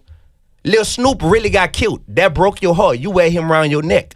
Why are you glorifying the same thing when my best friend got killed? When Carl got killed, New Orleans know who I'm talking about. When Carl got killed, and I had to go to his funeral and read the eulogy and be part of the funeral, and I got back in my car, Sway, after the funeral, and I turned on my music, and I realized I'm listening to music that's glorifying the same stuff that just happened to my best friend. It gave me chills, and I needed that moment. That was my come to Jesus moment of like, D, you got to do something different, brother, because you have a taste for this poison, but you're attracted to the poison, and rap is great. The rap game, hip-hop industry is great at cooking up some delicious poison. D1 Music. Thank you, brother. Come on, man. Hey, man. Let's celebrate this man's journey. Yeah. And you are not alone. And that was all D1 said. And I know a lot of people have been playing the clip from where he just started to mention Jim Jones and Rick Ross, but I had an obligation to play the clip from where his background was, which is he is a teacher. A lot of people don't know D1 is a fucking teacher. He's a teacher in New Orleans school districts. He's a teacher. An actual teacher, okay? Which I find it ironic that D Smoke was an actual teacher. The rapper D Smoke, who's the brother of Sir and cousin of Kendrick Lamar. D Smoke is actually a teacher in the LA school district. So it's funny that D1, the names I'm trying to say, D1 and D Smoke are teachers. But D1 is an actual teacher in New Orleans. And as you heard, D1 actually was a teacher for Frito Bang. Okay? So he has a very, very good insight on the youth and the communities that are going on in New Orleans. So he has all the right to say what he is saying right now. And he's, like I said before, been rapping the same message for the past almost 15 years now, as far as spreading a more positive message to the youth and a more positive message overall, and not talking about and not glorifying going to jail, and not glorifying killing your brother, not glorifying selling drugs in the hood. He's been spreading that message for quite some time as far as that goes. So I was taken back a little bit by the responses that he started to gain.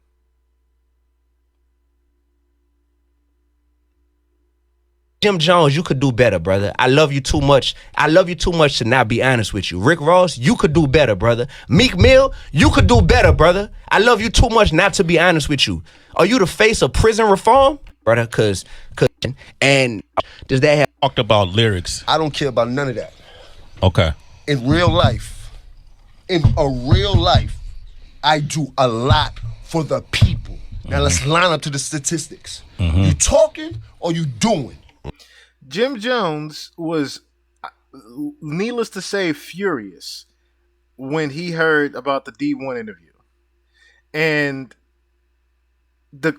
he got to Sway's universe so fast, it's unbelievable. I want to say maybe 2 or 3 days later, Jim Jones is up at that Sway's universe.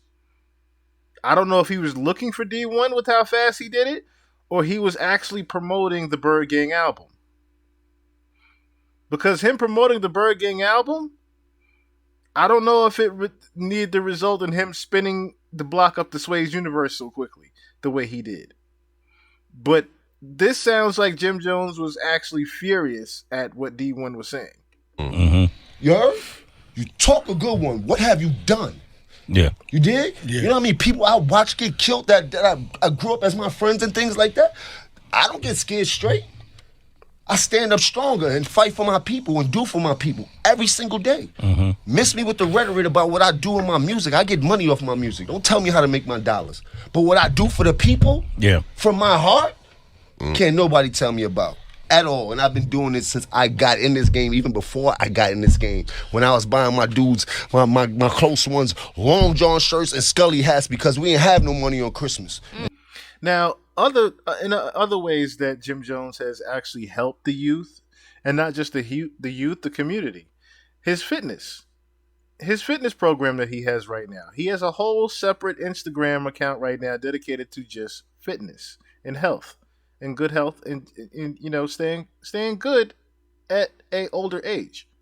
So, yeah, Jim Jones has done a lot for the community. Besides his fitness, he's done a lot of giveaways. A lot of giveaways in Harlem. A lot of giveaways in Harlem. And he's put a lot of people on as well. Now is the Christmas gift. You heard? For everybody. Talk about it. Them Christmas gifts then turn even to way bigger things, but that's not what we hear about. I don't like to hear people mention my name, especially when you don't know me. Because that's very touchy. Yeah. You gotta watch whose names you mentioning out here. You heard? Yeah. Because my little cousin might not like how you mention my name. You heard? And then he might want to slap a dread out your head just because he don't understand that you using my name for fame, and he don't understand that. Yeah. There's a certain way to go about certain things when you're using certain people's names. I'm not promoting violence. Right. You heard? Say that. I'm just saying that when you do certain things, it's a reaction for every action. Yeah. And you don't know who loves me to the death that they don't want to hear nobody mention my name in no type of ill light on no type of social media or anywhere like that. You heard? I got a family, right? He got a family, right? He wouldn't want nobody mentioning his name in no ill light. Now, if you want to have a conversation, there was a way to go about doing that. What's the best way? It's out now. It ain't no best way to have a conversation. He got to see me when he see me now. Okay. You heard? If he reached out. He had the chance. He could have reached out. That avenue of talking to me is out. That's out. You heard? Yeah. I would have loved to have a conversation with that young man to enlighten him on certain things when he was mentioning my name. I had the same conversation with Farrakhan. How did that go? He summoned me for saying his name. Oh, okay. You heard? Yeah. You did? Yeah. If you know now what you're talking about, young man, let me school you to what you're doing. You heard? And he told me I once said things about certain people that I wish that I didn't as I got older. That's what the honorable Minister Louis Farrakhan. After schooling me to a whole bunch of other things that he was schooling to me at that time when I had that meeting, he opened my eyes to a lot of things. Would you be open to a conversation? No. Prior. I'm talking about like if an artist wanted to talk to you. 100%. Yeah. He got in touch with me, somebody to call me like, yo, got this kid want to have a conversation with you, we think it's very important and shit like that. And yeah, we have a conversation. And afterwards you have a conversation, you can tell people about the conversation we had and where it went. You heard? But I don't think he went about it the right way, especially not talking about like people like Rick Ross and Meek Mills and the platforms that they have that they've been helping people with. Like, I watched Meek Mill go through so much shit in this industry, including going back and forth to jail numerous amounts of times because whatever was going on with was in Philly and things like that. And on top of that, he came back out on top like a champion and started to do things for others that can't afford to help themselves in these type of situations. How could you ever talk bad about people that's doing these type of things? If you want to have a conversation with them, have a conversation with them. You talking about Rick Ross. Rick Ross has helped so many people and put so many people on how to become a businessman, how to become a business owner. Like, I watch him share that wealth. I watch him share that game. Like, I admire the way he hustles. I see where he goes. That boy don't let no money slide. Like, these are people you should look at and you could see by the example that we've been setting. Okay, yeah, our music is rough. Yeah, okay. We grew up in rough places. So when we talking about these rough places, we talking about things that we went through so you don't have to go through it. You heard? A simple person could understand that. We're not glorifying what we're talking about. These are things that we really went through. And yeah, it is music. So in a bit of music, you do get Yeah. You do get what you get, you heard? But we're still in the entertainment business. And if you listen to any of my music is heavy on the spiritual side from the moment I made an album on my way to church. Yeah. If you know anything about me. And I've been battling with my demons and my sins from the moment I've been born. So how you dare you talk about another person that's really trying to help people out here and help themselves at the same time? And you don't know my story. Nor do you know what the message that I'm preaching out here. So you dig? And I don't even want. I'm mad I even gave this any floor because now he's gonna have a chance to go back and forth. Because I don't really care. You heard? Okay. But miss me with the bullshit. You heard? When you see me, keep your hand down. You heard? Where you from? New Orleans? Don't play with me like that. People from New Orleans already called me. You heard? You preacher, get out of here. I'm told too. What was that, King? He told? Yeah, he told. So we ain't gonna get into that. I just want to heat him up. Will you snap on him? Yeah, of course. No. Look like you sell incense. We got other things we could go. But listen, I'll say this. He look like he sell chew sticks on 2/5 by the 4 train. Come on, let's not do that. Come on, Jim. No, but listen, what I'm saying is, I'm glad you addressed it. Bro, he's not, bro. So, and then that's when Jim Jones gets on his Harlem, trying to have fun with it. That's his way of having fun with it, is the snapping back with the jokes. Because Jim Jones doesn't really want to publicly, aggressively beef with a D1. He doesn't want to do that. D1's not even that type of character. He's not on that type of time with Jim Jones. But the other person that he had to mention had something to say as well. You could do better, brother. I love you too much. I love you too much to not be honest with you. Go viral, player. That's what it is, bro. Yeah. And so if anybody feel bad about being called out, it's like let's talk. Let's talk. Let's talk about it, and we're gonna look at let's just figure out what we can do better. But at the end of the day, guess what's not changing? The word of God ain't changing. Okay. There's death and life in the power of the tongue, Proverbs 18 and 21. That's not changing. And trying with this foolish argument that it's just entertainment. This ain't real. How many more people got to die in the hood, man? Meek Mill, you could do better. Jim Jones, you could do better. Rick Raw, you could do better. I got to see you do better. Wait. Little man, whoever you is, until you feed the kids where you from for 20 years straight. Don't question Rose. Wait until you buy 10,000 bikes, 10,000 trikes.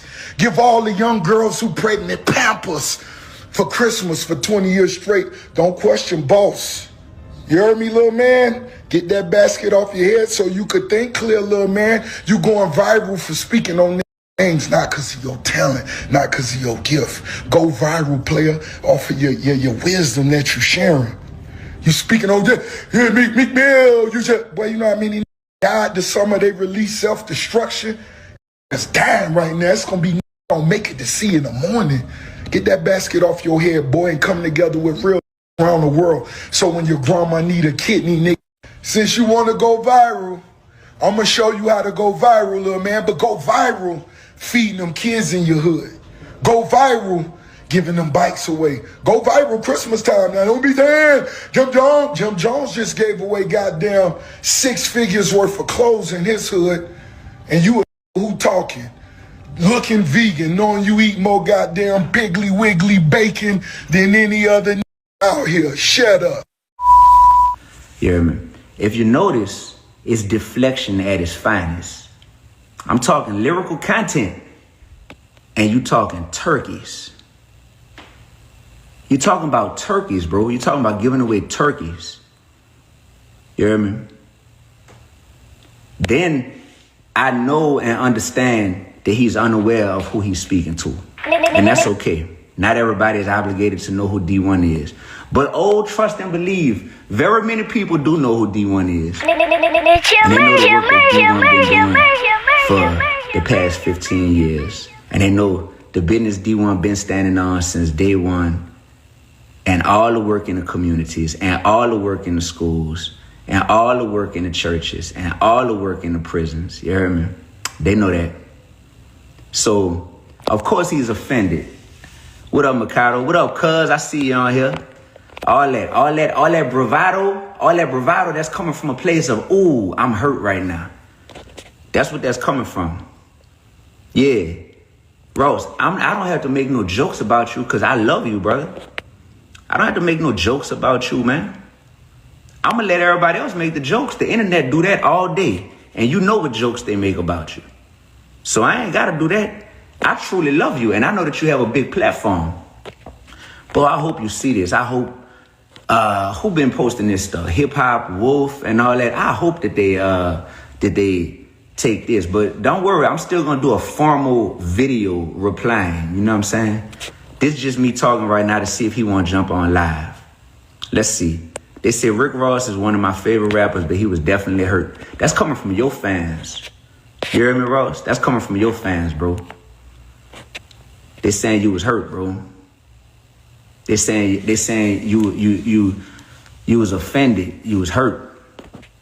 When I say Rick Ross, you can do better, brother. I'm wanting to see you do better and reach your full potential. I don't want nobody to take this out of context. I don't have no beef with this man at all, so don't think it's that. But first of all, and then I got a new name. Y'all heard Rick Ross' New Orleans accent? Y'all heard him talking in a New Orleans accent? You hear me? Oh no, he saw the video. Y'all talking about he ain't see the video. Man, stop making excuses for these people, man. Can y'all grown men and women, can y'all stop making excuses for these people? They know what they are doing. They are aware of, they go in the booth and they choose to make this music. You hear me? I want Ross to have 2,040 notifications in his DM. You heard me? Straight up. I want him to have all these notifications in his DM of people like, oh, D1 Music is live right now, da-da-da-da. So he got to see it. Thank y'all, man. Thank y'all for rocking with me. I appreciate it. I appreciate it. Man, y'all know me, man. Y'all know my life's mission. Rick Ross, brother, you choosing to glorify murder and selling drugs. What up, Dizzy? I see my boy Dizzy writing this thing. What up to all my people checking in on here, man? I'm just looking at it and I'm like, wow, like this really like a David and Goliath moment. And it's just like, please, hey, if y'all have my phone number right now, please do not call my phone. Don't call my phone. It's going to mess the live up. Please don't call my phone. But yeah.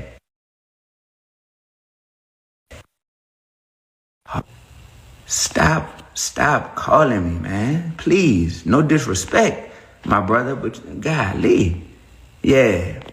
Anyways, yo. But yeah, I want y'all to see that. So this is the teachable moment in what's going on right now, all right? Number one, here's another thing about Ross. Here's the other thing.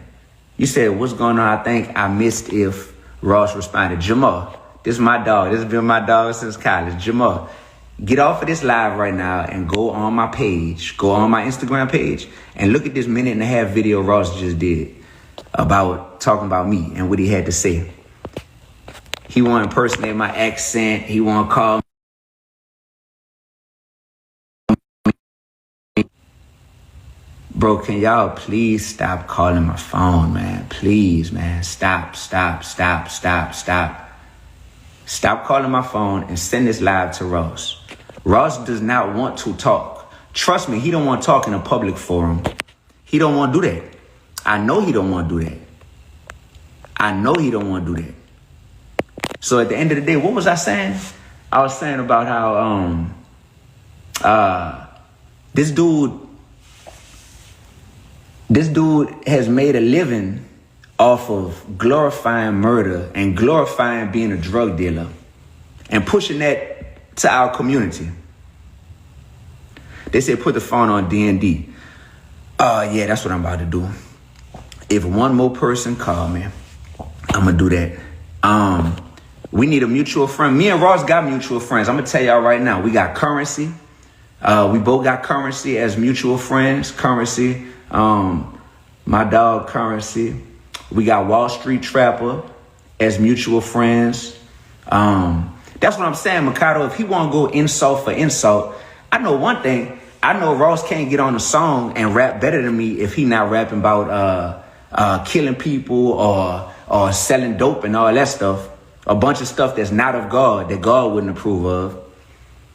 That's not gonna happen. I know that much. That's just on some rapping stuff. He talking about you going viral for the wrong reasons. Brother, I've been successful for a long time, and I'm not about to put all my business out there. I don't have to flaunt how much I got, how much money I got, or how many material things I got. But just know I'm good, brother. I'm better than good. So I'm seeing that. You know what I mean? I'm seeing that. Yeah, I'm seeing that. That's what you're leading with. You know what I mean? You want to talk about that? You want to talk about doing work in the hood? In the hood? You serious? Mr. Marcelo just checked in the chat. Mr. Marcelo, no, I hopped on his song and said instead of buying a Bentley, I put that money towards college scholarships for the students in my city. He don't know. But I forgive him for that. What up, Will? Will, I'm not even gonna talk about that side of it, bro. Like, cause we all know that, man. We know that. We know that. Come on, man. That's what I'm saying. Like Ross, like really, bro. Like really, like Ross. I'm the wrong one, brother. I'm the wrong one to say what you doing for your hood, what you doing for your community. I'm the wrong one, brother. I'm the wrong one. My whole life been dedicated to this. From being a middle school teacher when I first graduated college, to becoming a rapper, to making sure that my platform is about being real, being righteous, and being relevant. Like, that's something that has been the same since day one. And with doing that, what up, Whitney? With doing that, I still been able to ascend to where I'm at in the music industry. You heard me? I'm on the same platforms you on, my brother. I'm on the same ones. I want you to go on Sway and spit a better freestyle than I did just now. What up, kid? Ross, I want you to go on Sway in the morning and spit a better freestyle than I did just now. Because I was up there last week. And you can look on my page and see what I did. If you want to just keep it on some music stuff.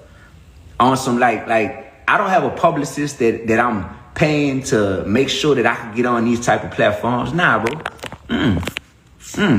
It's just organic relationships and just my skills.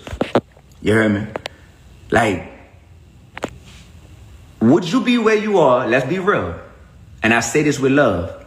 But would you be where you are if you didn't glorify murder and drug dealing in your music? Would you be where you are in the rap game? You know the answer to that. Everybody knows the answer to that. So you took the easy route, my boy. You took the easy route. You put in hard work taking the easy route. And now that you are where you are, you have a wonderful opportunity to speak life into the ears of your listeners. And not just off the mic. Now when you're doing your lives and you running around saying, oh, you little Rasta boy and little rude boy and little basket head. You heard me? That's my new nickname. You heard me? Basket head. You heard me? Nah, I ain't talking about speaking life then. Or with these little motivational speeches that you give on your lives. I ain't talking about that. That's cute. That's entertaining. That's real cute and entertaining. But at the end of the day, when you get on these tracks that you know the hood is listening to and the streets is listening to, why are you glorifying the same thing that's wrong with our communities and with our worlds? Huh? And Ross, I'm taking it easy on you right now, bro. I'm taking it easy on you. Because the turkeys and all that and doing the turkeys and doing the... Bro, that is a part of my lifestyle. I don't do that just on holidays, bro.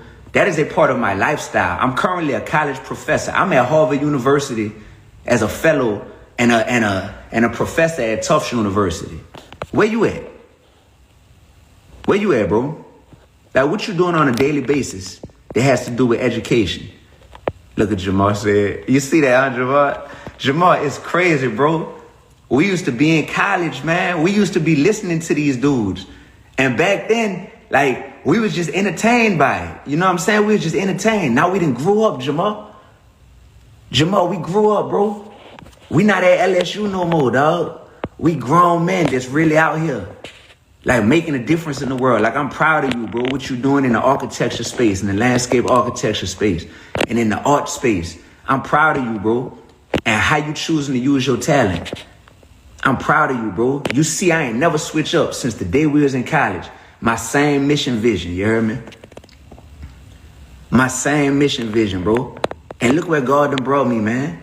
And still opening newer and newer and newer doors.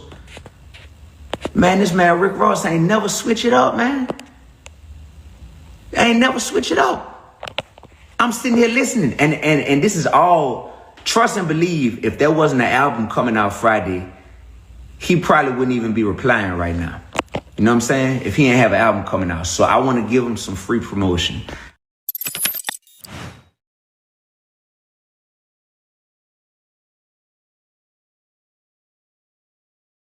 Remember exactly what I said. That was exactly what I said. Exactly what I said. If it wasn't for the fact that Ross and Meek had an album coming out, y'all wouldn't even know who. Y'all wouldn't even heard D1 name in the algorithm. Y'all wouldn't have even known. And if it wasn't for Jim Jones responding right away, y'all wouldn't have even known nothing. That would have been another tree falling in the woods. Because I had just so happened to stumble upon that interview. I was just at work and was listening to. I said, "Oh, D1 back out. Let me see what he got to say." Saw the interview, heard what he said. All right, still on the same shit. Here comes Jim Jones. Then Ross on his live. I said, "Oh, this wasn't a tree falling in the woods this time. This one got loud. This one was bullhorn." I said, "Okay. Now we're getting somewhere." Now I see Pete Rock's sharing his message as well. I see a couple other people sharing his message. Pete Rock shared the video of him talking to Run DMC. He was talking to DMC. And DMC was explaining to him, not even explaining to him, but also just, building and having a conversation with him about Rakim. And how Rakim was spreading this same positive message in his lyrics. But again, positive conscious rap sometimes falls on deaf ears. But then you see rappers like Kendrick Lamar getting Grammy after Grammy after Grammy after Grammy after Grammy for their conscious positive lyrics. You see J. Cole celebrated as one of the best rappers of all time right now with positive message in his lyrics. See, we see a lot of the glorification, quote unquote, of the millions of dollars and chains and mansions and houses and cars and women and things like that and all that through the aggressive, violent rap. But, you see the fun side of things with the violent rap and the aggressive rap.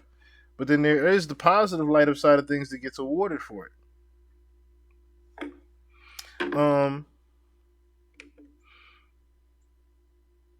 My son, I was going to get it. Well, let's real quick. I guess we'll talk about my son. We'll give my son his. First of all, and Jim, that man is not about no violence. Call your cousin and say that boy, that's not even the time he on. He ain't even. We not even going. That's not something that we gonna put into the universe. I love you, Jim, but call your cousins, call whoever. And this man is not trying to disrespect you. He has a mission from God that he's trying to accomplish. What's up, everybody? This is the world famous Ed Lover, and you are watching Forgotten Kings. So we don't really have to get into that because it's a long 20-minute thing of my son responding to it. But my son basically had his own words of wisdom to Jim Jones shouldn't necessarily take this to the streets. But yeah, shout out to D1 Music. Shout out to Rick Ross, Meek Mill, and Jim Jones as a whole. Shout out to the whole music industry. And I do hope that this doesn't spill out into the street or anything like that, of course, because this isn't street beef. This is just someone trying to have freedom of speech and spread a positive freedom of speech. But speaking of going viral and it going bad, we covered beforehand what would happen to this gentleman if he didn't keep playing around. I'm not take that piece off. Bro, I swear to God. Oh, come on. No. Go.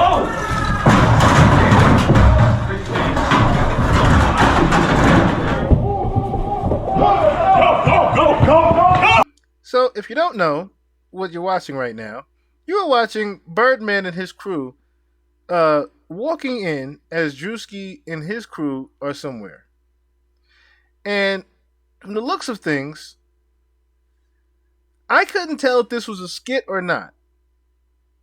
I couldn't tell if this was him inside of a studio somewhere or they were in someone's house. I'm going to guess that this was inside of a recording studio. But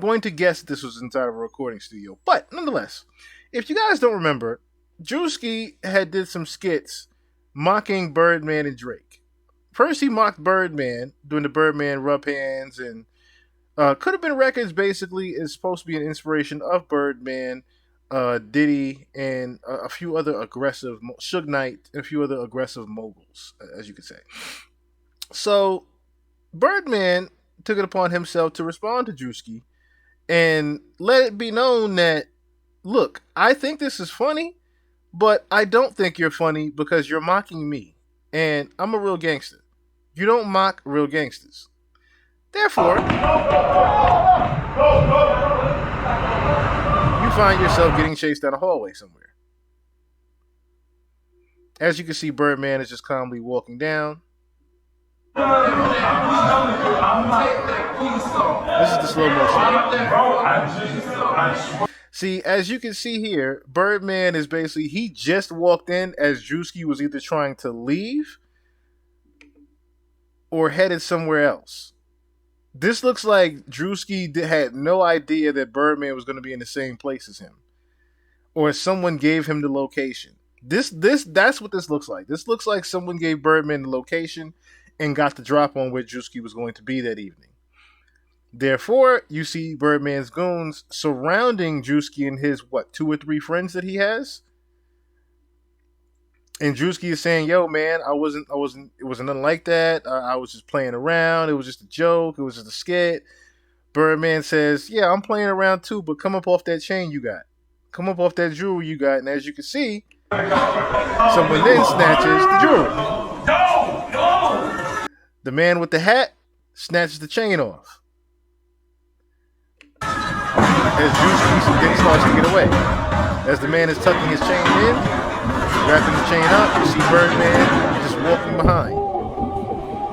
As Drewski is hightailing it, the fuck out of here as he should. Now, I started to think that this was a skit. But judging from the way Drewski actually reacted, it didn't seem like it was a skit.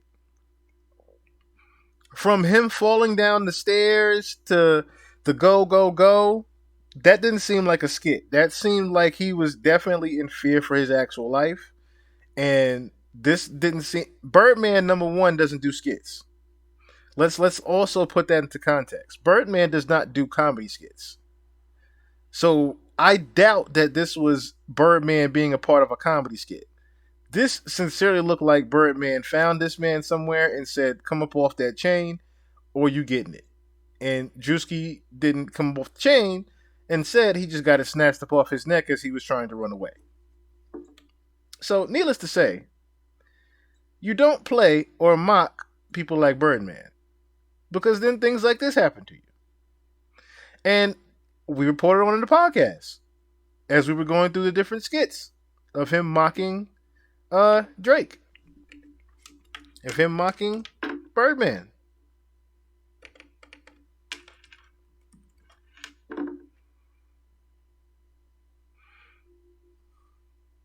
It's one of those things where it's like you just don't play with people. You just don't.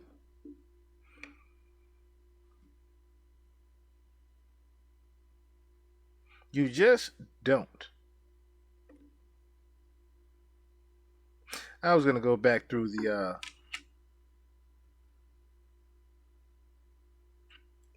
clips, but it doesn't make sense still.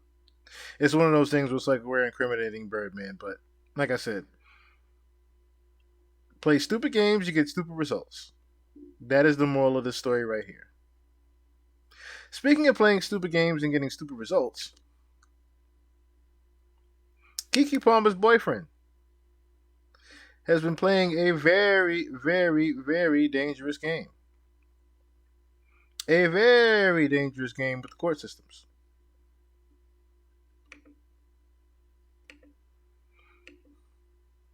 So, Keke Palmer, this comes from NBC News, NBC News reports Keke Palmer accuses ex-boyfriend Darius Jackson of abuse. Judge grants temporary restraining order in custody of the son. Court documents detail multiple times Palmer alleges she was physically attacked by Jackson. She said she also suffered emotional abuse and accused Jackson of love bombing her. Keke Palmer accused her boyfriend Darius Jackson of physical and emotional abuse, writing in court documents that he has repeatedly attacked her, trespassed at her home, and became very frustrated with the 8-year-old son.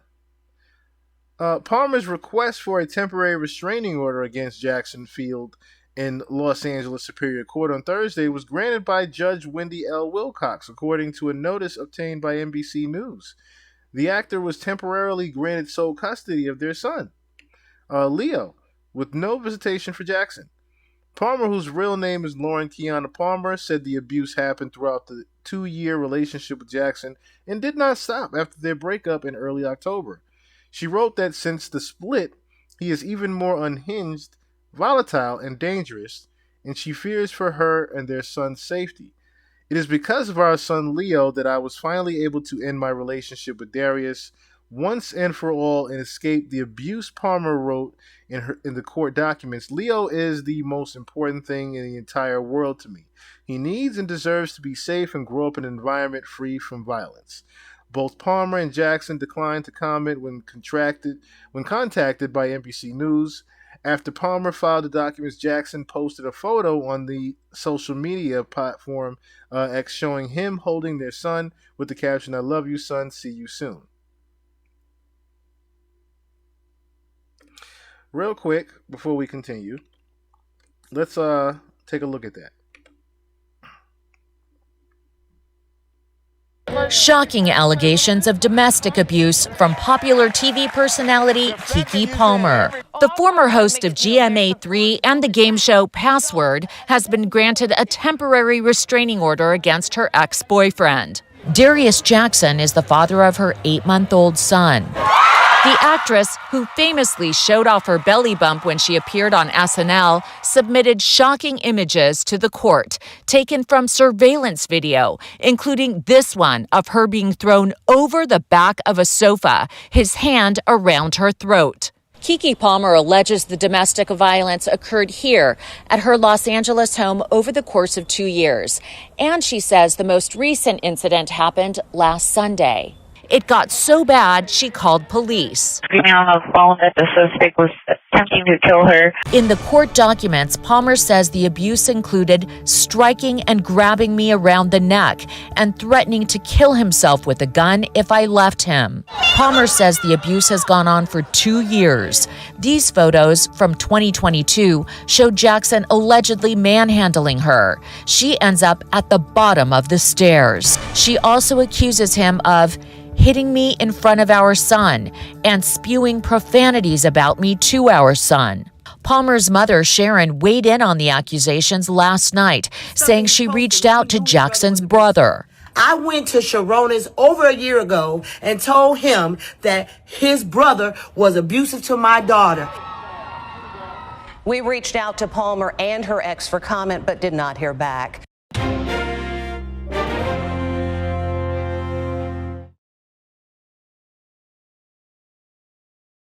So, it's a lot going on with this. As they titled this next segment, Choked in Body Slam, the petition detailed multiple times Palmer alleged she was physically attacked by Jackson. She also alleged she suffered emotional abuse and accused Jackson of love bombing her. Darius would love bomb me and make me feel like I was the most important woman in the world, only to get extremely distant and cold over a perceived insult to him. If we were at a party or event and I spoke with one person too long or looked at someone a certain way, he would storm off in a rage.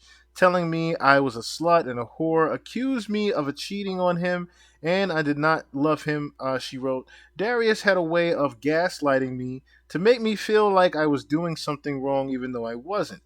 During one alleged altercation on February 13, 2022, Palmer said Jackson choked me and body slammed me on the stairs in my home after he became jealous of her showing him a photo of herself in a bikini. Palmer said the pair were attending a friend's party and she showed him the picture because she was proud of her weight loss results. Palmer said Jackson was so upset that she was worried they would get into a car accident on the drive back home. She alleged that when they got home, he slammed her on the floor and slapped her head from side to side. The abuse continued the next morning, Palmer wrote. She alleged that Jackson grabbed her by the neck and body slammed her on the stairs. Palmer also alleged Jackson would destroy her property like a private journal she had been keeping since she was 12 as a way to punish her. Alleged abuse continued after breakup. During another alleged incident in April 2022, she said Jackson grabbed her eyeglasses from her, threw them on the ground, and stomped on them because he thought Palmer was flirting with a girl at a restaurant, even though she told him she was not. Jackson then opened Palmer's bag, dumped her belongings on the ground in the rain, and tossed her car keys across the parking lot. According to the petition, Jackson got into his own car and left, she wrote. I had to put my glasses back together as best as I could so I could see to drive, pick up my now wet and dirty clothes and other belongings, and rummage in the bushes across the parking lot to find my car keys before I could leave, the petition stated. The most recent alleged abuse toward Palmer happened on November 5th this year after the couple's breakup, according to the document. Palmer said she was at her home talking on the phone to her mother when she was startled to see Jackson burst through her bedroom door. Palmer said they were not living together and she had not permitted him to come over. Jackson, according to the petition, was filming Palmer on his cell phone and demanded to see their son. Palmer wrote that she had asked him to leave, but he refused to do so. I tried to remain calm, but as I was again asking him to leave, he stood up from the chair, walked towards me, and made sure there were no furniture between us. He was yelling, leaning into me, getting into my face. At that point, he lunged at me, grabbing at my neck and face, knocked me backwards over the couch, stole my phone out of my hands, and then ran out of the house, she wrote. Palmer said Jackson attempted to drive away, and when she blocked his exit with garbage cans, he allegedly almost hit her with his car. Police were called following with the altercation, and after interviewing the actor, her sister and Jackson, they told him to leave and warned him not to come back. The officers encouraged Palmer to file for a domestic violence restraining order, she wrote. Several of the alleged incidents were witnessed by Palmer's parents, Sharon and Larry Palmer, her sister, and her friends, according to the petition. Surveillance video also captured some of the abuse, which we saw in the screenshots there from some of that video surveillance. Palmer says she fears for her son's safety. Palmer said she and Jackson would go to a couples therapy. For a time, things would get better, and then they would get bad again. One feud became public in July when Jackson shamed Palmer over the outfit she wore to Usher's Las Vegas residency video that surfaced showed the Nope star wearing a sheer dotted dress with a bodysuit underneath that Usher serenaded her. Jackson shared a video clip of it and wrote, "It's the outfit though, you're a mom." And we remember that as well because we had covered that on the podcast before. And I specifically told everyone, I said, I don't necessarily think this is him being jealous of the outfit. I think this is something deeper than that.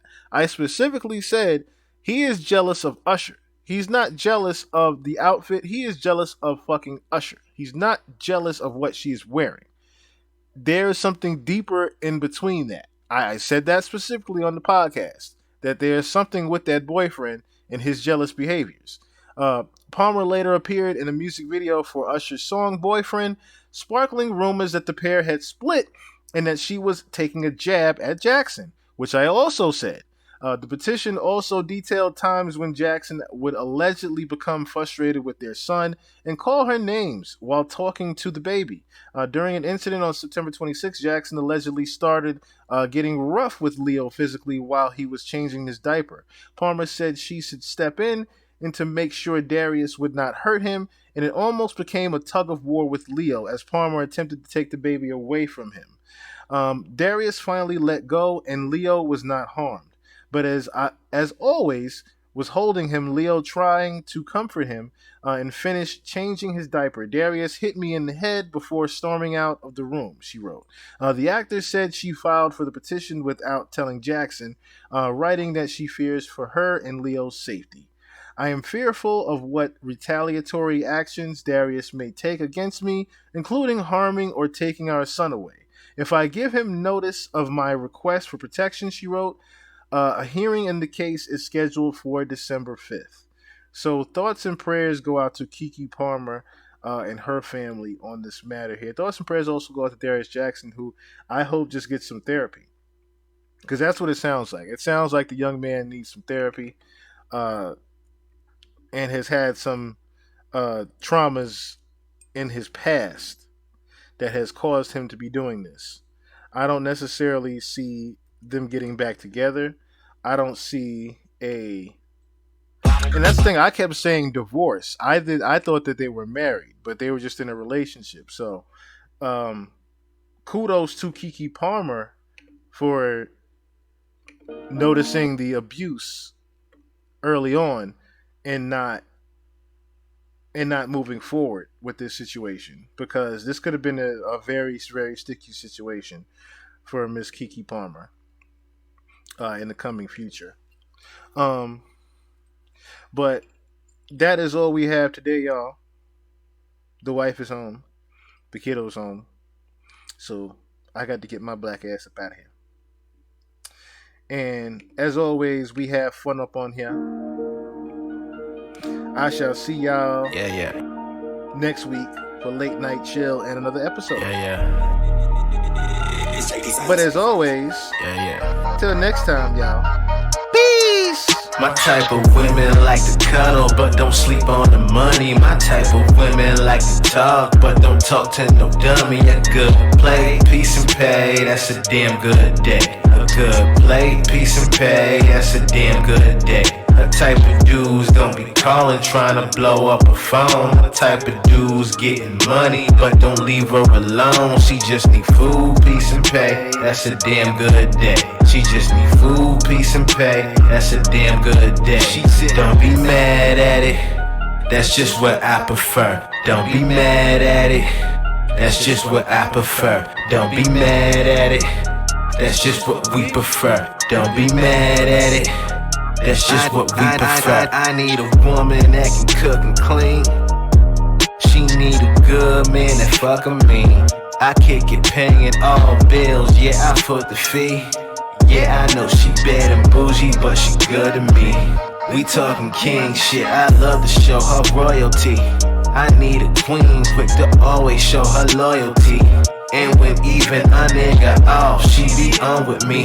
She DEF the fuck boy, she supported G. That's how it always be. Yeah, it's a baddie, it's a baddie. Make it clap, patty cake with that fatty. Yeah, she love it. Making money. Keep it coming, keep it cunning. Hate when complaining, haters do nothing. My type of women like to cuddle, but don't sleep on the money. My type of women like to talk, but don't talk to no dummy. A good play, peace and pay, that's a damn good day. A good play, peace and pay, that's a damn good day. A type of dudes don't be calling trying to blow up a phone. A type of dudes getting money but don't leave her alone. She just need food, peace and pay, that's a damn good day. She just need food, peace and pay, that's a damn good day. She said, don't be mad at it, that's just what I prefer. Don't be mad at it, that's just what I prefer. Don't be mad at it, that's just what we prefer. Don't be mad at it, that's just what we prefer. Don't be mad at it, that's just what I prefer. Don't be mad at it, that's just what I prefer. Don't be mad at it, That's just what we prefer. Don't be mad at it. That's just what we prefer.